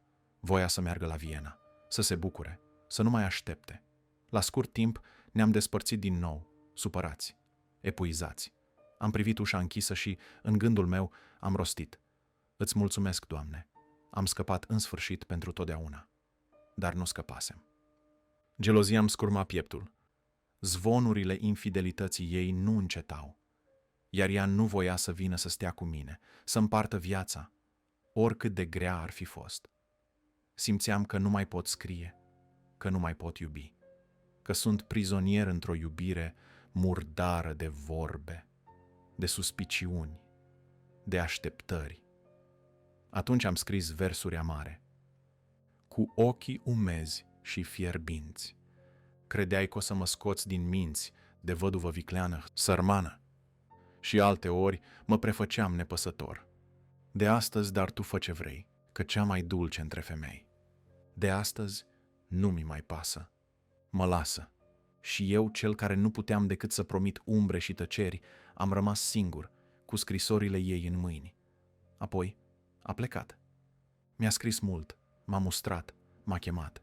Și într-un târziu am răspuns: bolnav, neavând nicio poziție socială sigură prin care să-ți pot pregăti un trai modest și poate fericit alături de mine, sărac precum bine știi că sunt și având pururea grija zilei de mâini, tu crezi că eu aș putea fi atât de nelegiuit să pot veni lângă tine și să nu vreau să viu? Crezi că, în starea în care mă aflu, îmi abate a-ți face infidelități? Mă crezi în sfârșit de 100 de ori mai mizerabil de cum sunt în stare a fi? Te-am rugat, femeie, dulce și fermecătoare, să ierți că am îndrăznit a te iubi, să ierți că am aruncat această umbră de mizerie asupra vieții tale, care după caracterul tău trebuie să fie veselă și luminoasă. Nu văd nicio perspectivă deocamdată de a trăi împreună, pentru că nu mi s-a oferit până acum nimic în Iași cu care aș duce o viață convenabilă cu tine și în mizerie nu voi să trăiești. Te sărut, dulce, femeia mea iubită și dragă, și dacă după toate cele zise tot poți să mă mai iubești, iubește-mă. Dacă nu, dă-mă uitării, dar nu crede că vreodată te voi uita sau voi înceta de a te iubi. Și într-adevăr, n-am încetat niciodată. Boala mă chinuia. Munca de la timpul mă epuiza. Dragostea, care cândva fusese o lumină, devenise acum o povară. Nu tăcerea ne-a despărțit, ci neputința de a mai visa în același timp, în același loc, aceeași iubire. Iar în acea crăpătură dintre noi s-a strecurat el, Caragiale. Poate că nu a fost dragoste între ei, dar știu sigur că a fost destul cât să mă doară. Ea, fragilă și aprinsă de nevoia de a fi dorită. El, cu vorba lui iute și ochii iscoditori, priceput în mângâieri și vorbele care flatează. De atunci s-a așezat o umbră groasă între mine și Caragiale, pe care nici râsul lui Hâtru, nici glumele n-au mai putut-o risipi. Nu mult după aceea am înnebunit. Unii au judecat-o cu blândețe, alții cu cruzime. Eu nu mai puteam judeca nimic.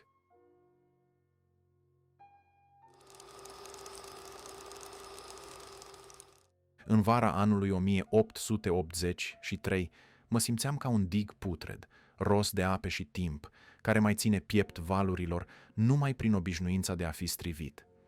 Simțurile îmi spuneau că răul din mine începea să se adune și să umfle încheieturile minții. Toți plecau. La băi, la munte, în afara țării. Eu rămăsesem singur, prins între redacție și tipografie, cu trupul umed de cerneală și mintea tremurând în neputință. L-am apucat pe Slavici cu o disperare, care nu era a unui om întreg, ci a unui condamnat fără sentință. I-am reproșat că mă părăsește. Era bolnav și el, se pregătea să plece la Viena și pentru a mă îndepărta, mi-a dat un bilet pentru Maiorescu. L-am dus ascultător. Dar Maiorescu, văzându-mă calm și cu zâmbetul meu obișnuit, a crezut că Slavici exagerează cu privire la starea mea lăuntrică. Cum s-ar fi putut citi în fața mea că se prăbușise ultimul zid din mine? Căci zidul acela fusese deja spart de furtuna care se ridicase în mine. Începusem să învăț albaneza și spuneam că vreau să devin călugăr. Nu era o glumă, ci o formă de evadare, o ieșire simbolică dintr-o lume care mă sfârteca în fiecare dimineață. Nu mai puteam distinge între vis și realitate. Gândurile mi erau aceleași ca în fiecare zi, dar relația lor cu lumea se schimbase. Ele nu mai aveau ancoră, se roteau în jurul unui gol. Îmi îndreptam atenția către politică. Se contura în mintea mea logica unei revoluții ce mi se părea firească. Ce era regele altceva decât simbolul celor ce îngenuncheau țara, distrugeau rădăcinile? Cum poți opri căderea decât lovind capul? M-am dus la Capșa cu un revolver la mine. Am strigat, am vorbit despre rege, despre demagogie, despre sângele care cere limpezire. Am tulburat-o pe biata doamnă Capșa, iar apoi Ventura, aflându-se acolo, a intrat în jocul meu, prefăcându-se că îmi dă dreptate. Am urcat în trăsură și am pornit spre Cotroceni. Dar acolo nu era nimeni. Regele nu se afla la palat. Nici răspunsul, nici scăparea. Pe drumul de întoarcere, Ventura, într-un gest teatral și poate plin de milă, m-a lăsat la Baia Mitrașevski. Acolo, în aburii apei, m-am crezut deja trecut. Mi-am întins trupul sub robinete și am rămas așa, așteptând liniștea, marea, sfârșitul. Repetam, mai am un singur dor, să mă lăsați să mor, în liniștea serii, la marginea mării. Când au spart ușa și m-au găsit, m-au scos din moarte și m-au readus în suferință. Cu o solemnitate bolnavă le-am cerut pantalonii negri, negri de tot. Nu pentru înmormântare, ci pentru că în mintea mea devenisem Eutanasius, Cezara, un ieronim al păcii supreme. Am binecuvântat lumea. Am rostit rugăciuni. Am fost, o clipă, sfânt și nebun, poet și cerșetor, viu și mort deodată. Doamna Katinka Slavici mă găzduise cu amabilitate, dar eu eram din ce în ce mai agitat, iar ea, femeie burgheză, simțind pericolul, i-a scris în zorii zilei de 28 iunie o scrisoare lui Maiorescu. Domnule Eminescu a înnebunit. Vă rog, faceți ceva să mă scap de el, căci e foarte rău. Atât. Ca o condamnare rostită rece, definitivă. Caragiale, aflând vestea, ar fi plâns. Ziarele nu au avut timp de lacrimi. Domnul Mihail Eminescu, redactorul ziarului Timpul, a înnebunit. Domnul paleologu va lua direcțiunea sus zisului ziar. Iar Macedonski, crud și nepedepsit încă de viață, a scris aceste versuri. Un X, pretins poet, acum. Destinul său n-ar fi mai bun, s-a dus pe cel mai jalnic drum. Căci până ieri a fost năuc, l-aș plânge dacă în balamuc și nu e azi decât nebun. Veronica a primit vestea cu un surâs ușor ironic, obosit de prea mult zbucium. Se afla, spun unii, într-o societate veselă, alături de un tânăr ofițer când a aflat. Eu nu mai eram acolo, în lumea lor. Maiorescu a plătit 300 de lei pentru internarea mea în sanatoriul Caritas al doctorului Șuțu, pe strada Plantelor. Apoi a venit fratele meu, Matei, să mă viziteze. Mi-a smuls din buzunar ceasornicul de aur. Tata a venit și el, dar s-a spălat pe mâini cu ușurință de suferința mea. Lasă asupra domnului Maiorescu toată îngrijirea materială și morală, îmi spunea. Familia mea nu mai era de mult a mea. Ajuns în ospiciu, golit de haine, de cuvinte, de lume, am rămas în apa rece a unei băi ca și cum m-ar fi înghițit marea. Mă prefăceam uneori că nu cunosc pe nimeni. Alteori, cu ochii în pământ, îmi aminteam în taină că nu voi mai fi acela care am fost. Țineam răbojul limbilor pe care le știam odinioară, latină, italiană, spaniolă, română, franceză, germană, engleză, albaneză, lituană, paleoslavă, rusească, polonă, bulgară, sârbă, greacă, neogreacă, turcească. Apoi îmi puneam memoria la încercare recitând: "Spune-ne, muză divină, de mult iscusitul bărbat ce?" Dar versul se rupea, rămâneam cu ochii goi, cu mintea într-o cădere tăcută. Nu mai eram aici, nu mai eram acolo. Eram doar un ecou stins într-un corp care se îndoia de la mijloc sub greutatea unei minți sparte. Un nefericit din preajmă, un nebun bulgar. Îmi scutura obsesiv o cutie de chibrituri lângă ureche. N-avea noimă, n-avea rost, și totuși simțeam cum din acea zgârietură sonoră izbucnește toată urgia care mă ardea pe dinăuntru. Cum? Deci permitea el, un străin, un alogen, când eu mă războisem toată viața cu străinii, să mă atingă în halul ăsta? Mă simțeam profanat și furiile mă cuprindeau toate deodată. Tratamentul de la Caritas nu mă ajutase. Cloral, morfină, băi, degeaba. Nu era boală de trup, ci de duh. Iar Maiorescu, care încă mai simțea o datorie față de mine, puse la cale trimiterea mea la Viena, la sanatoriul doctorului Obersteiner din Oberdöbling, același unde fusese dus și Lenau. De data aceasta, mă însoțea un om cu suflet. Chibici Râvneanu, cel mai bun prieten al meu, coleg din anii de aur. Călătoria a fost surdă, ca o rugă rostită într-o limbă uitată. Ploaia bătea în geam ca amintirile, sacadate, persistente. Când am ajuns la Viena, orașul vechilor mele iubiri, am coborât din tren și, ca trezit dintr-un vis, am strigat din toată inima: România liberată! România liberată! Cine m-a auzit? Cine a înțeles? Numai Popasu, nepotul lui Maiorescu, care mă sprijinea de braț, și poate Dumnezeu. Toate femeile de pe stradă păreau chipuri din visurile mele. Îmi venea să le strig pe nume, să le sărut mâinile, să sar din cupeu. M-au ținut cu greu. Sanatoriul era o vilă severă, frumoasă, ca o metaforă grecească despre ordine și uitare. În mijlocul unui parc vast, tăcut, m-a primit cu solemnitate. Coloane drepte, simetrie rece, ferestre largi ca niște ochi deschiși. Și în pragul acestei tăceri austere, cupeul nostru s-a oprit. M-au întâmpinat Obersteiner și Leidesdorf cu politețea rezervată pe care o păstrez pentru o ruină faimoasă. Știau cine sunt, sau mai bine zis, cine am fost. Vreți să aflați cum arată nebunia? Am să vă spun. M-am trezit într-o dimineață cu un ștergar legat în jurul capului și un fior străin mi-a urcat, mut, din tălpi până în frunte.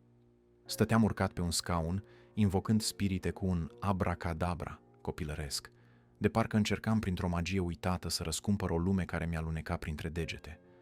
Vorbeam singur, trântind ușile, alergând prin odaie, în delirul unei conștiințe care încă mai voia să fie logică. Uneori cântam, nu oricum, ci cum cântă omul când e fericit fără motiv. Frunze verde de piper. Eu sunt Barbu Lăutaru. O obsesie ce mi-acoperea gândurile cu un văl gros, aproape ritualic. Dar mă simțeam asemenea unui ceas întors, ale cărui rotițe nu se mai puteau opri. Mintea mea alergase până la istovire, fără ca nimeni să-i poată pune frână. Și cu toate astea, nu eram lipsit de subtilitate. Am încercat chiar într-o zi să demonstrez că limba română e cea mai veche limbă, fiindcă vine direct din graiul dacic. Vorbeam, argumentam, eram iarăși eu, dar un eu în flăcări, o reflexie tremurândă pe luciul unei ape negre. Apoi s-a făcut liniște, brusc. Din ianuarie 1884, tăcerea s-a așezat peste mine ca o ninsoare grea. Nu mai cântam, nu mai strigam. Știam că nu eram decât un om, căzut, și că, într-un fel, mi se întâmplase ceva ireversibil. Maiorescu m-a vizitat. N-a stat mult.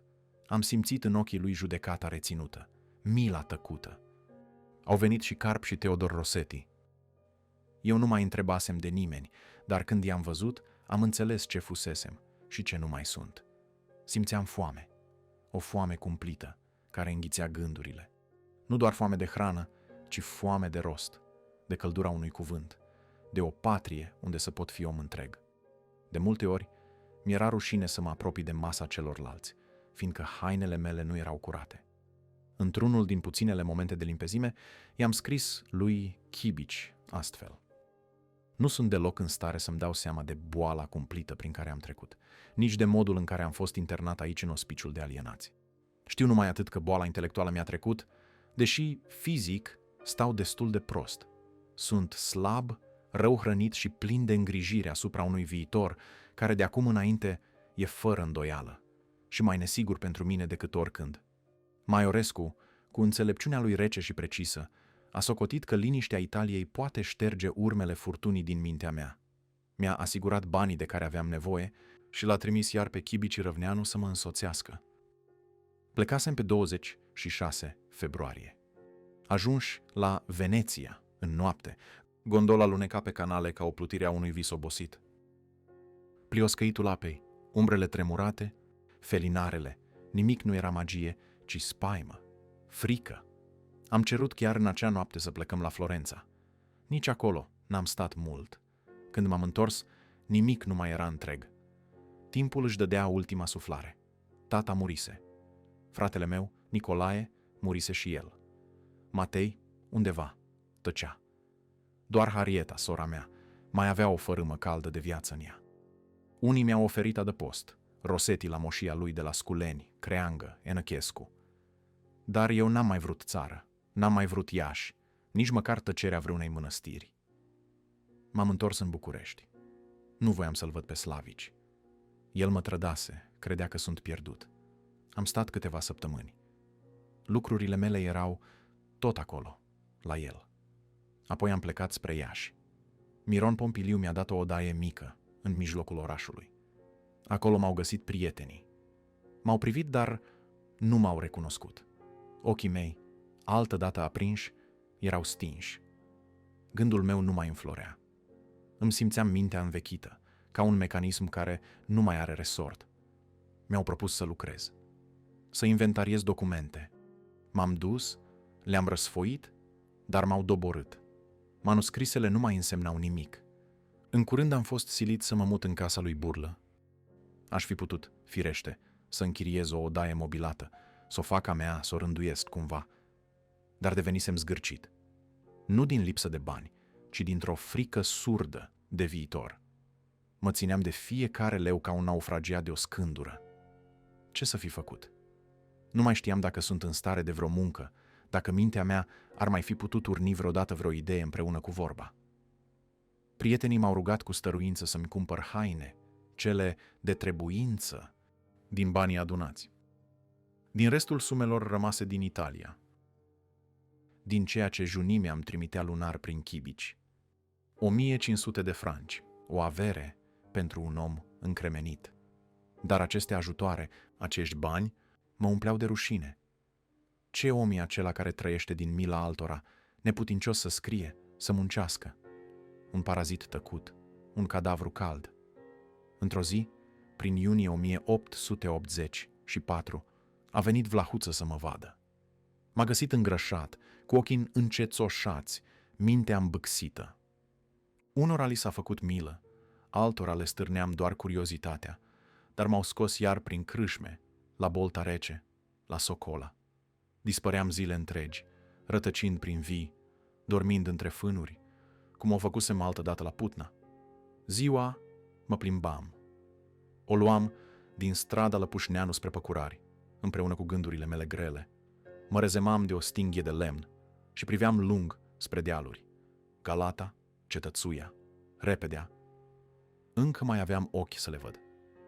Creangă, cu sufletul lui simplu și adânc, se învârtea în jurul meu cu o clătinare din cap și cu o iubire mută, dar evlavioasă. Mă urcam încă, din când în când, în cerdacul din strada Țicăul de sus, pe patul acela de scânduri, dar nu mai aveam nimic din volubilitatea de altă dată. Tăceam, iar el tăcea cu mine. În vara anului 1885 m-au trimis prietenii la Andrejevski, lângă Odessa. Băile de nămol îmi mai potoliră durerile, dar sufletul îmi era plictisit de moarte, iar la 2 septembrie am scris dintr-un hotel de mâna a treia, din Odessa, cerând bani să mă întorc. În ziua de 24 septembrie 1884, am primit un post de subbibliotecar, acolo unde, cu un deceniu în urmă, fusesem bibliotecar. Eram din nou între rafturi, între pagini. Superiorul meu era Caragiani. Stăteam în fundul sălii, în fața intrării, tăcut, împărțind cele câteva volume cerute. Apoi mă cufundam, cum se cuvine unui om cu minte, în lectura tăcută a zilei. Într-o iarnă am alunecat pe ghețuș și mi-am rupt piciorul. M-au dus la Sfântul Spiridon și am stat acolo câteva săptămâni. Veneau unii prieteni să mă vadă și jucam șah. Glumeam amar. Nu mai calcă iarbă verde piciorul lui Eminescu. Nu credeam în vindecare. Când am ieșit din spital, m-au dus într-o nouă locuință, plătită din puținul lor, o odăiță la etajul 3, ca o chilie. Și apoi, totul a început să se destrame din nou. Mă pierdeam nopțile prin cafenele și bordeie. Biblioteca rămânea cu ușile deschise, cărțile nu le mai înregistram. Ceream bani, uneori cu mâna tremurândă, și prietenilor și necunoscuților. Din buzunarele paltonului scoteam alune, ronțăind în mers. Mergeam, livid, cu pălăria înaltă, și bântuiam pe la curtezanele germane de la Hotel Vanghele. Imploram pe nemțește, Fräulein, Fräulein, machen Sie auf. Așa cum altădată implorasem cu versuri de foc femeia ideală, neatinsă, nevăzută. Dar cum femeile nu mi-aruncau decât ocări, iar expedițiile mele se sfârșeau cu intervenții jenante ale poliției. Vechiul meu dispreț pentru ele, altădată metafizic și resemnat, se preschimba în fapte. Mă repezeam să le trag de turnura rochiilor. Cântam cucuruz cu frunza în sus, cu toată suflarea unei voci care nu mai avea ce pierde. Ceream vin, băteam cu bastonul în garduri și ziduri, iar ulcelele unei babe, înșirate cu minți pe pari, îmi deveneau dușman imaginar. Cred că voiam doar să simt dacă lumea în care rătăcesc mai există sau dacă e doar o prelungire a fantasmelor mele, una în care n-am ieșit niciodată din sărmanul Dionis. La teatru mă întindeam pe bancă, necontenit, provocator, comentam tare, de parcă aș fi fost chemat să fac dreptate cu vocea, cu gestul. Iar când încercam să intru în vorbă cu alții, simțeam cum mi se învârteau rotițele în cap, sfârâind mărunt, încurcându-se între ele, iar sângele îmi năvălea rușinat în obraj. Atunci abandonam orice argument și declamam cu ochii în tavan. Și privind păienjenișul din tavan, de pe pilaștri, ascultăm pe craiul Ramses și visăm la ochi albaștri. Cuvinte nemțești, romanțe vechi, fragmente de vis. Toate mi umpleau ființa ca o brumă. Copiii alergau după mine, lumea râdea sau se ferea, iar burghezul cu suflet rotund își învăța odrasla cum se pierde mintea dacă scrii poezie. Dar în timp ce eu alunecam încet spre un liman pe care nu-l mai puteam părăsi, gloria mea creștea. Poeziile mele se strecurau prin bănci de liceu, ajungeau la inimile tinerilor și nu erau doar curiozitate. Pentru unii eram deja simbol. Iorga, încă elev, mă citea cu colegii săi, iar fetele din școlile ieșene se cutremurau duios la versurile mele. Le simțeam din când în când privirea când mă zăreau mâncând alune de la dugheana lui Ghiță Olteanu. În vara aceea m-au dus din nou la Repedea. Am stricat 2 felinare și am apucat doamnele de faldurile rochilor, ca și cum aș fi vrut să trag de pe ele minciuna secolului. Am fost trimis din nou la ospiciu. Pe 9 noiembrie 1886, un gardist m-a predat ospiciului de alienați de lângă Mănăstirea Neamțului. Raportul semnat cu o cerneală rece de doctorii, Iuliano și Bogdan, era un act de abandon al rațiunii mele. În acea lume sfărâmată, mă păzea doctorul Ursulescu. La început am fost agitat, spărgeam pereți, urlam în nopți, fără ceasuri. Au zis că am delirium tremens. Știu doar că se năruise ceva în mine. Apoi brusc m-am potolit. Scriam limpede. Zâmbeam uneori. Fusesem adus acolo într-o mizerie de nedescris. Și burlă îmi dăduse un palton. Prietenii, instituțiile, cunoștințele începuseră să strângă bani pentru mine.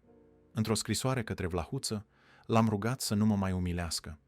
Nu te pot încredința în destul cât de odioasă e pentru mine această specie de cerșetorie, deghizată sub titlul de subscripție publică, recompensă națională, etc.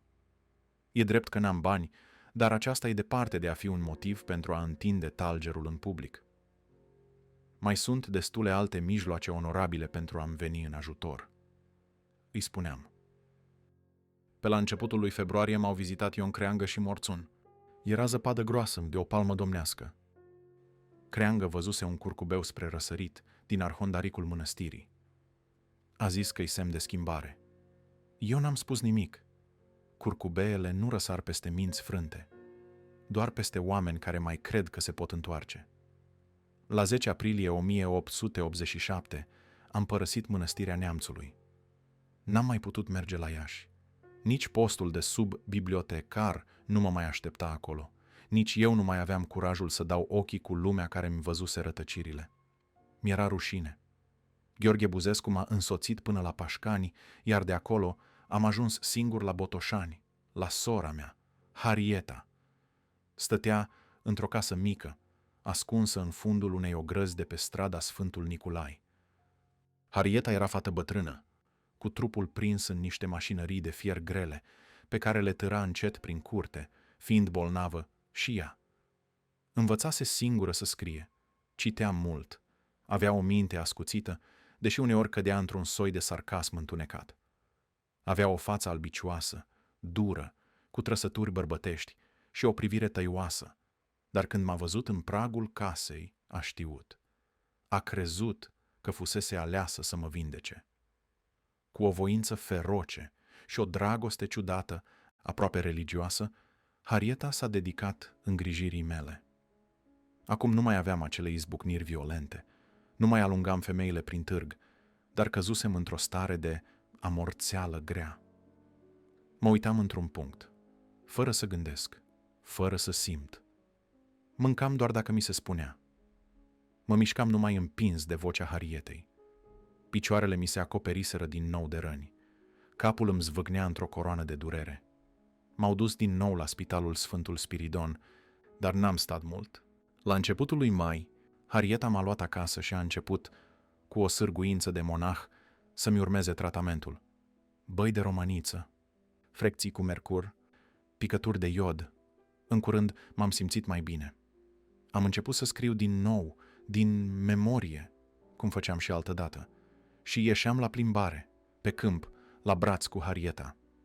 Oamenii din oraș mă vedeau iar pășind pe stradă, cu aer sănătos și cu o veselie ușor de confundat cu seninătatea. Trăgeam cu plăcere dintr-o țigară, ca și cum îmi ardeam toate gândurile. Pe când eram încă la Mănăstirea Neamțului, niște tineri din Iași, elevi ai școlii de pictură, m-au rugat să le dau voie să facă o colectă pentru mine. Nu am răspuns. Mi-era rușine. Dar ei au luat tăcerea mea drept aprobare și au lansat 500 de liste de subscripție. 10 bani să dea fiecare. Mulți n-au dat nici atât. Dar toți s-au strâns câteva mii de lei. S-au organizat 2 concerte la Iași, s-au primit ajutoare de la Cuza și Morțun. Toate acestea au mai adunat ceva. Banii mergeau la Harieta, însă sora mea ținea banii, îi ascundea. Avea planuri cu ei. Credea că o să ne trăim bătrânețile împreună cumva. Trupul meu începea iar să cedeze, răni, dureri, sânge rău. M-au dus la Iași, la casa lui Ștefan Emilian. 5 doctori m-au cercetat într-o singură zi, 14 iulie, Otremba, Botez, Filipescu, Negel și Rigler. Au decis tratament antiluetic, într-un loc bun. Și așa am pornit spre Hall, în Austria, din nou. Doctorul Focșa m-a însoțit, iar Harrieta m-a condus până la Verești. M-am oprit puțin la Viena pentru consult. Notnagel, Neumann, Meinert. La întoarcere, cu friguri și capul răsunând de huruitul trenurilor, Harrieta mi-a spus, convinsă, lipsa mea te-a calicit. Vrând să lucrez din nou, i-am scris lui Maiorescu. L-am rugat să-mi trimită cărțile și hârtiile lăsate la dânsul. Nu-mi răspunse. Tăcerea lui, elegantă și rece, îmi păru mai apăsătoare decât un refuz. Știam că le păstrează cu prudență de arhivar, dar nu eram o piesă de muzeu. Voiam să lucrez. Aveam în gând o a 3-a ediție a poeziilor mele. Îmi cumpărasem 2 caiete groase, legate în marochin, ferecate cu broaște și chei. Le țineam în sertar ca pe 2 sicrie ale unei renașteri. Apoi s-a făcut și la Botoșani un comitet. Trupa de teatru Fani Tardini Vlădicescu a jucat pentru mine și a strâns 646 de lei. Mi-au dat o parte în numerar, restul i-au depus la Casa de Economii. Îmi amintesc ziua în care am mers să-i ridic. Stăteam în ploaie, cu mâna pe clanță, codindu-mă să intru. Mă simțeam ca un cerșetor la ușa propriei mele vieți. Apoi, la 2 aprilie 1888, prin stăruințe, Camera de Conturi luă în discuție să mi se ofere o pensie de 250 de lei. Un colac de salvare aruncat unui om care se scufundase de mult. Într-un final, mi-am revăzut poeziile. Au trezit din nou în mine toată dragostea pentru Veronica. Era o iubire care, cu cât era mai departe, cu atât părea mai blândă, mai sfântă. Îi scrisesem poate pe furiș, fără ca Harrieta să știe, căci nu o putea suporta. Dragă Veronica, uită totul. Nenorocirea care m-a lovit e destulă pedeapsă că n-am voit să te ascult. Ce viață dezordonată am dus! Toate sfaturile tale erau așa de sincere, așa de bune, așa de drepte, încât dacă îndeplineam o parte din ele, azi n-aș zăcea pe patul de suferinți. Și atunci, împinsă de o răbufnire de milă, a venit. A apărut ca un vis spre groaza Harrietei. Veronica mi-a șoptit planuri de plecare și, într-adevăr, am fugit amândoi, lăsând în urmă blestemele surorii mele. Harrieta, cu speranțele ei legate de pensia mea și visul unei case, s-a prăbușit. Ne-am mai văzut o singură dată în toamna acelui an și apoi niciodată. La București mi s-a oferit iar prilejul de a lucra. România Liberă mi-a propus o colaborare cu 200 de lei pe lună. Nu era mult, dar era ceva. Am scris câteva articole.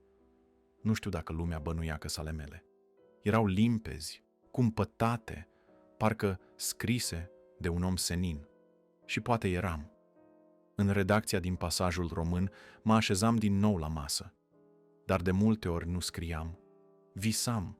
Stăteam într-o odaie sărăcăcioasă, ca toate celelalte pe care le avusesem. Trăgeam cu mine același palton ros, aceeași pălărie ciuruită, aceiași pantofi scorojiți. Dar nu trăiam în mizerie, așa cum s-a spus. Prietenii mă urmăreau cu discreție, îmi trimiteau bani prin pătrașcu, care avea grijă să nu-mi dea mai mult decât era nevoie. Mergeam la teatru, la cafenea. Declamam pasaje întregi din Virgiliu și citeam, zile și nopți, istorie, cronici, până când boala a pus din nou stăpânire pe mintea mea. Toată viața mea fusesem sărac. Nu m-am plâns, nici nu m-am rușinat. Dar spre sfârșit m-a cuprins o sete de bogăție cumplită, nefirească, copilărească aproape. Culegeam pietricele de pe jos, lemnul ars, hârtia călcată de pași. Toate mi se păreau comori ascunse. Le strângeam tăcut și visam că voi scoate din ele diamante. Da, diamante adevărate. Purtam o contabilitate precisă, scrijelind cifre fără sfârșit pe ulucile ospiciului, planuri de cumpărare de moșii, sate, chiar și lumea, dacă era de vânzare. Se zvonea că strigam ca o fiară, că rupeam tot în jur. Minciuni teatrale, de ale unor oameni care n-au cunoscut niciodată zbuciumul fără spectacol. Eram doar obosit. Eram istovit. Mintea mea, care cântărise atâtea gânduri, nu mai voia nimic. Aveam o durere adâncă în inimă, tumefiată de bătăile care o străbătuseră ani la rând. Miercuri seara, pe 14 iunie, cu o ultimă licărire de luciditate, l-am chemat pe bătrânul doctor. L-am privit drept în ochi și i-am spus că trupul mă doare cumplit. M-am întins apoi în tăcere, simțind cum inima își pierde ritmul, cum timpul nu mai are unde să curgă. Dimineața nu mai eram. Joi, pe 15 iunie 1889, în zorii zilei, m-am desprins de lume. 2 servitori analfabeți ai spitalului au fost trimiși să anunțe plecarea mea dintre cei vii. Moartea lui Mihai Eminescu. Ziarele care altădată mă ignorau sau mă luau în râs scriau acum versuri de jale. Vulcan în familia striga. Națiunea mea îmbracă doliu. Poezia română plânge. Vi s-a stins un luceafăr. HD-ul, cu patosul său obișnuit, își certa contemporanii. Cum să nu înnebunească? A fost unul dintre acei poeți care nu întind mâna cerșetoare. Așa poet a fost Eminescu. Sâmbătă, trupul meu a fost expus în biserica Sfântul Gheorghe. Lumea s-a apropiat în tăcere, mă priveau cu uimire și teamă. Capul îmi era înfășurat cu un bandaj negru, tăcerea definitivă a rănilor adânci. Unii au spus că am fost ucis. Poate că am fost. Dar cine mai știe adevărul? Harieta, sora mea, departe, paralizată de durere, a crezut și ea asta. Spre seară, pe 17 iunie, cortegiul meu a pornit spre Belu.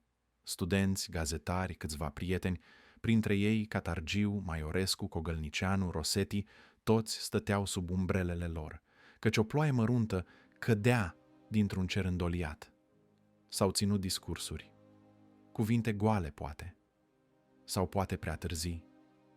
La mormânt, între un brad și câțiva tei, m-au lăsat. Soarta a vrut ca Veronica să moară la puțină vreme după mine. Astfel, povestea noastră, atât de frântă în viață, a fost închisă de moarte cu o trăinicie pe care nici o logodnă, nici o cununie n-ar fi putut o garanta.